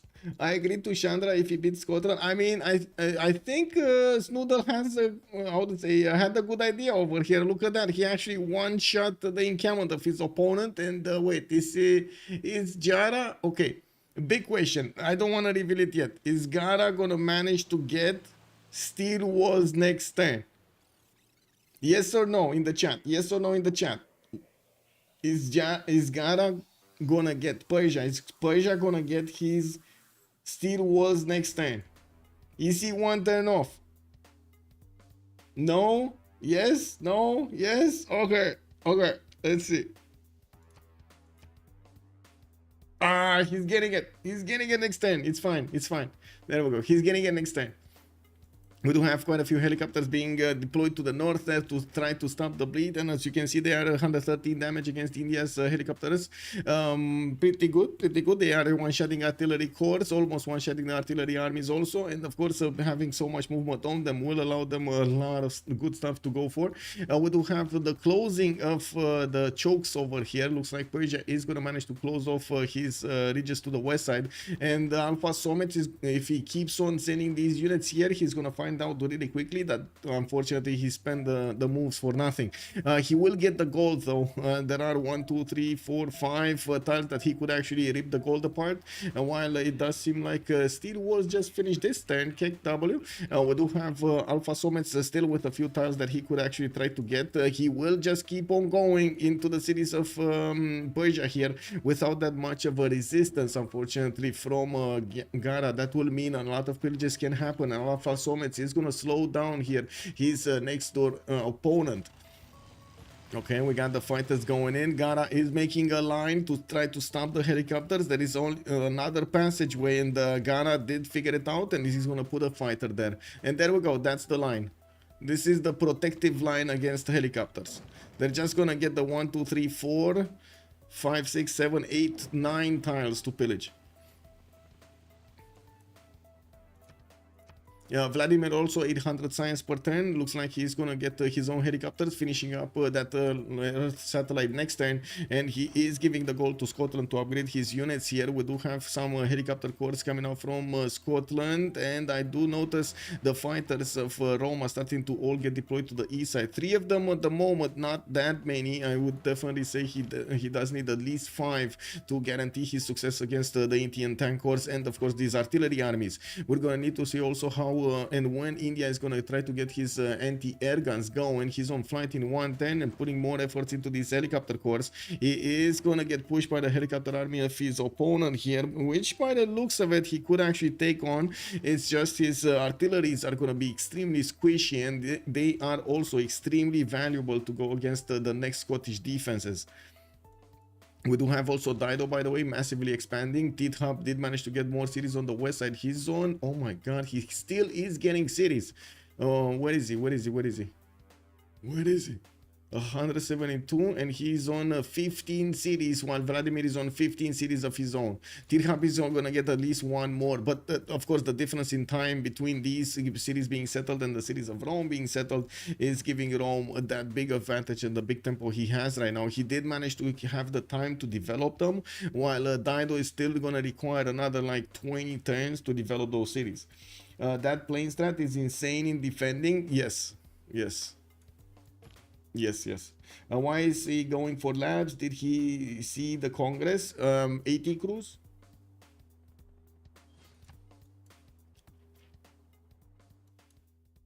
He will probably face some Mongolian units at some point, and he wants 80 crews.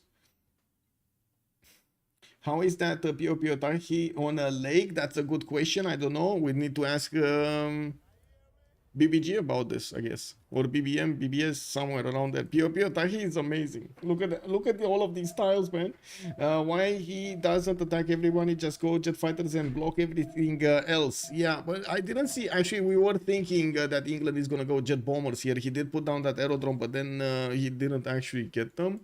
He did choose to upgrade his helicopters armies much faster, and as you can see over here, he's managing to get them through some of the Persian defenses, not all of them though. Of course, Persia won't be able to block all of the south, and that's where Alfasomets will have a way in. There is a possibility for him to just move around the mountains and get towards the city of Gordian here. That's only 79 defense strength. Yes, still was, but it's pushable. It's actually pushable. We do have another plane defense here from Ghana in the city of Ray. 3 of these fighters in a line with some helicopter, some Kev armies over here defending. That could be 2-shot, but he has replacement units right behind them. We do need to see if Alfasomets is going to manage to first move them. While we do see Vladimir managing to get those fighters closer, we do have a decent amount of damage now being done against these tanks, not to mention the artilleries. And we still didn't see Alfasomets move too far along. He wanted to see what's going on here, get through the forest and get that information for his army.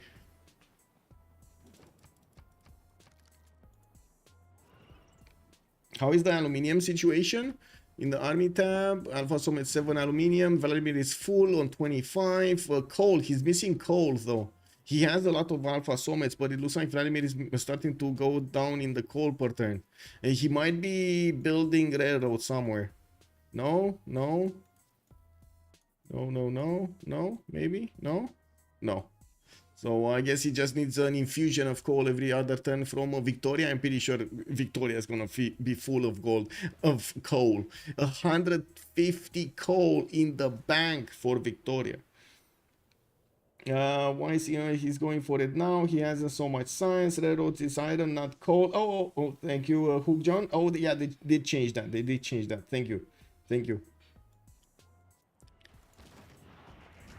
Okay, we do have Alfasomets getting pushed back, getting to push back his opponent here, Giara, and by the looks of it, Giara is taking quite a few hits on his artillery armies. As you can see, these helicopter armies are going directly for those squishy units and managing to do the damage. Looks like Giara's army is going to need to retreat and replenish. We do have a lot of these helicopter armies getting out of his cities, and since we did have the minus 50 faith, ooh, baby, he's just buying out units now. He does have 291 faith at 10. Is that going to be enough to actually help him defend against his opponent here, or is Alfasomets buying enough time for his ally Vladimir to actually get to space? His second project is whoa, wait, whoa. Okay, there we go. Satellites, okay, space project, 5 turns away from finishing. Now, bombers also coming out from his cities. I really like the fact that he's actually he keeps on building an army to actually help out his allies, and at the same time going for space. Gustav Eiffel is still just hanging around his capital here. I do want to point out in the Diplo screen, we did have him jump up to 8 and then drop down to what, 6? 7.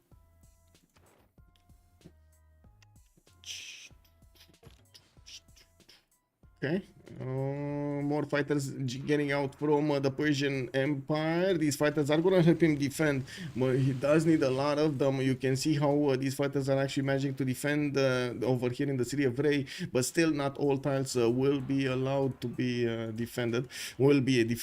Still some mines will get pillaged over here, and the gold will go for England. He's going to basically pay for those helicopters with the gold of his opponent. While he is trying to get through this choke point in the south, you do see he still has the movement from these helicopters to get through there, and it seems like he's gonna get in between so many fighters. We're going to need to see if Alfasomets is gonna manage to stay alive with these units to pillage a few. He definitely has Sharing Kumis, for example. That is just a mine of gold. 1, 2, 3, 4 mines, and he does have also the aqueduct and the campus to feast on a few science points there. Very nice. In the Yields tab, also Vladimir did manage to get 1154 points of production, while Alfasomets is on 1300, Vladimir on 770 science, and getting Manhattan Project 4, turning it from the city of Rome. Earlier aluminium from aerodrome was a good idea for war. Yes, I agree, Busily. Good war moves. Bye-bye, artillery. Bye-bye. Yeah. They're waving it by, and it looks like he's gonna take back the city of Ver. I'm actually curious, is he gonna liberate? They should liberate, right? They should get the 100 Diplo favor points, and we're probably gonna see Rome here liberated. Why not? And this is not even the bulk of the English army. Like, the majority of the English army actually went to pillage, went to feast first, and then go to battle. We're going to need to see when they're all going to get against India here. Because I'm pretty sure he's figuring out that Persia is not going to get pushed here. Especially with how many fighters are coming in. I mean, we might see an aluminium problem. Gara is on 17. I don't see Tithub making aluminium. I don't see Giara making aluminium. Only IceLuc is making aluminium. And I'm pretty sure he needs his own planes in the air. Yeah, there we go. He needs his own fighters in the air. He has 1, 2, 3 aerodromes. Where is this city aerodrome? Oh, here. Okay, there we go. 5 aerodromes. Okay. Did he get his hangars in all of them? Hangar. No. He has also a tile of aluminium there. No hangar. 1 hangar. Okay, he's on 2 aluminium. That's it. 2 aluminium. Per turn, 4 plus the how to say, the tile, right? We do have him pushing through Mongolia, but to be honest, I don't think it's that big of a problem. Pigmey already knew that he might actually die, right? He just got the city of Hami, and I'm pretty sure we're gonna have over here Rome fend off attacks with nuclear bombs.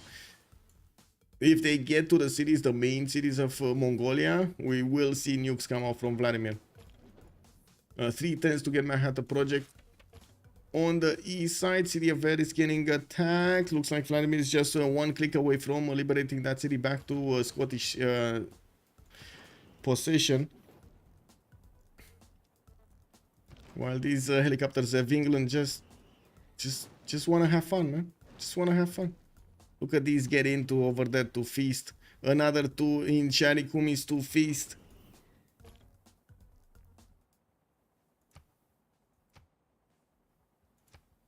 Well, jet bombers, stealth tech coming up in 2 and 4 for Alfasomets and Vladimir. We do have him also with some more of these broadcast centers. Not that it matters that much at this point in time. He did get his fascism anyway. We do have him keep on building stuff. More helis. More helicopters. I was thinking about this helicopter army earlier, and I was thinking maybe we're actually going to see Gara put another plane here and actually keep it there so he doesn't, you know, doesn't let it walk away. But it looks like he did let it walk away.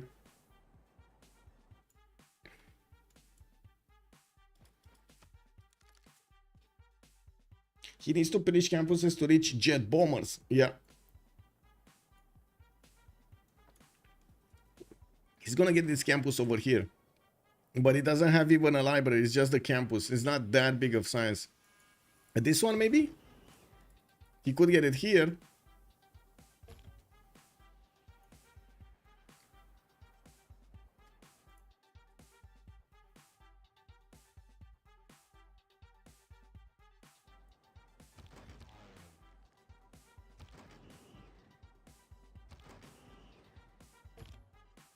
Okay. Multiple helicopter armies coming up from India. I do see that he's not really getting to use that faith portent that much by the looks of it. He does have tank armies being hard built and a lot more units coming out from his cities, but he's managing to see the Alfasomets does have a significant army betting against him. And of course, the problem is at all of this time that he won't be able to attack into Rome. If he's not going to be allowed into attack into Rome and Korea cannot push fast enough to attack through Mongolia into Rome, Rome is just getting space uncontested here. Now, looking at the science screen, we do have him just about to get moon landing. He's 3 turns out. We do need to see if he's going to manage to get lucky and maybe get the Korolev. Right now we do have Robert Goddard with the 20% production towards space race projects, and it looks like England is gonna have a choice to pick it. He's probably gonna... Oh, that's a GG! Turn 99! CivUkraine! Woo! 2 wins in a row against both Sumer and SPA. Unbelievable wins, both on the Highlands, both simming and going and winning against their opponents. That is quite something, and I think we just found out who our wildcard second slot is. CivUkraine. Big game from them. Big game from them. What a timing. Yes, exactly. I mean, there was no way he was pushing through that, right? That was the last drop. That was the problem. Let me see over here, get into the debrief and fix my sound settings so I can actually hear them and I can see stuff and so on. Okay. GG, well played. Thanks. Michael, can you please let Vladimir in? He can see this channel. Really? Okay. Yeah. One second. I'll drag him. Okay. By the way, did you enjoy this helicopter army?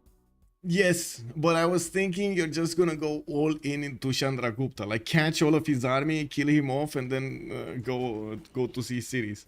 But this whole like pillage thing is yeah. Pillage thing is way better.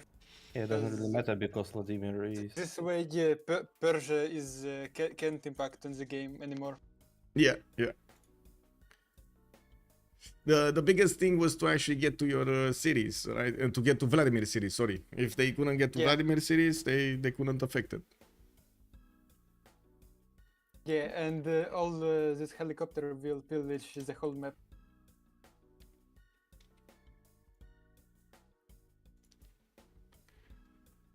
Just with jet bomber finish Persia. I think the attack of Mongolia over there against both Sejong and Tithub messed them up quite a bit, even though it didn't look like through the mid game. But so they slowed down so much to getting cannons, generals, a lot of units, and so on. Yeah, that was the goal from the start. Michael, There's no way to kill them, so Yes, I sir. just around them, and that's it. Michael, did really had 5 yield tiles and plus culture plus face, something like that. Who? Because everybody we looked and everybody had 3 banana or silk. Yeah, there were very fur tiles, for example, were like 2-3-1s, 3-2-1s. And Yeah, our team has extra yields at the start. No, I wouldn't really say that. It was balanced across. No, I wouldn't really say that. There was a team with more yields at the beginning. Okay. Yeah, I think the map was just reach. It was like reach more neither than Highlands. GG guys. GG. So, what is your impression of the game? Giara, Gara, IceLuc, Game Tithub? Like, tell us, with 200 prot.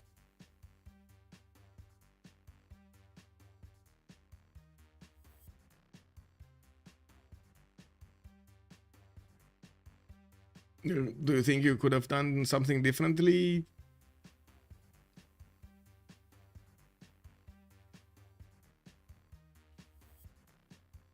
Okay, thanks for playing, Michael. No more haters on the channel. It is what it is, bro. I mean, what can I do? It is what it is. It is what it is, yeah. I really like it. Yeah, well, GG guys, I'm a little bit tired, so I will go to sleep. You have done really great game.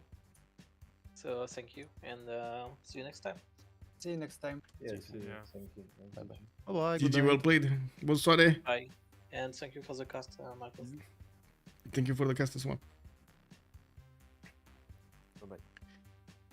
Okay, so there we have it. I'm pretty sure both teams are quite, I would say, exhausted after this game. They're 100 on the Highlands map. We do need to see what's going to happen in the CWC and Civ6. Wait a second. Wasn't Civ6 playing yesterday? Wasn't the last game playing yesterday? Who did get over there from Civ6? I guess I will need to talk about it on the score show. And we're going to have all of the details over there for the CWC in that event also. We're also going to need to have a stream, a dedicated stream next week, so we can get the seeds also chosen between them, so we can see who's going to be in group 1, group 2, group 3, group 4, and of course we're just waiting to see what's going to happen. Have a good evening, everybody. Thank you so much for the support. I do hope you enjoyed the show, and I do hope you had a good time with me tonight. I also want to thank you so much for the gifts, for the subs, for the bits, for the support of your stream over here, asking a lot of questions, and also sometimes covering my loss in memory. Thank you so much, guys. It is what it is. It's a team effort. Let's see each other in the next one. We can talk about it on Discord. You're gonna have the vote on YouTube quite soon. Don't forget to link and subscribe over there, follow and subscribe over there, and I do hope we will get to see each other on the next live stream. Bye.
kind of shooter who be lacking in the soul.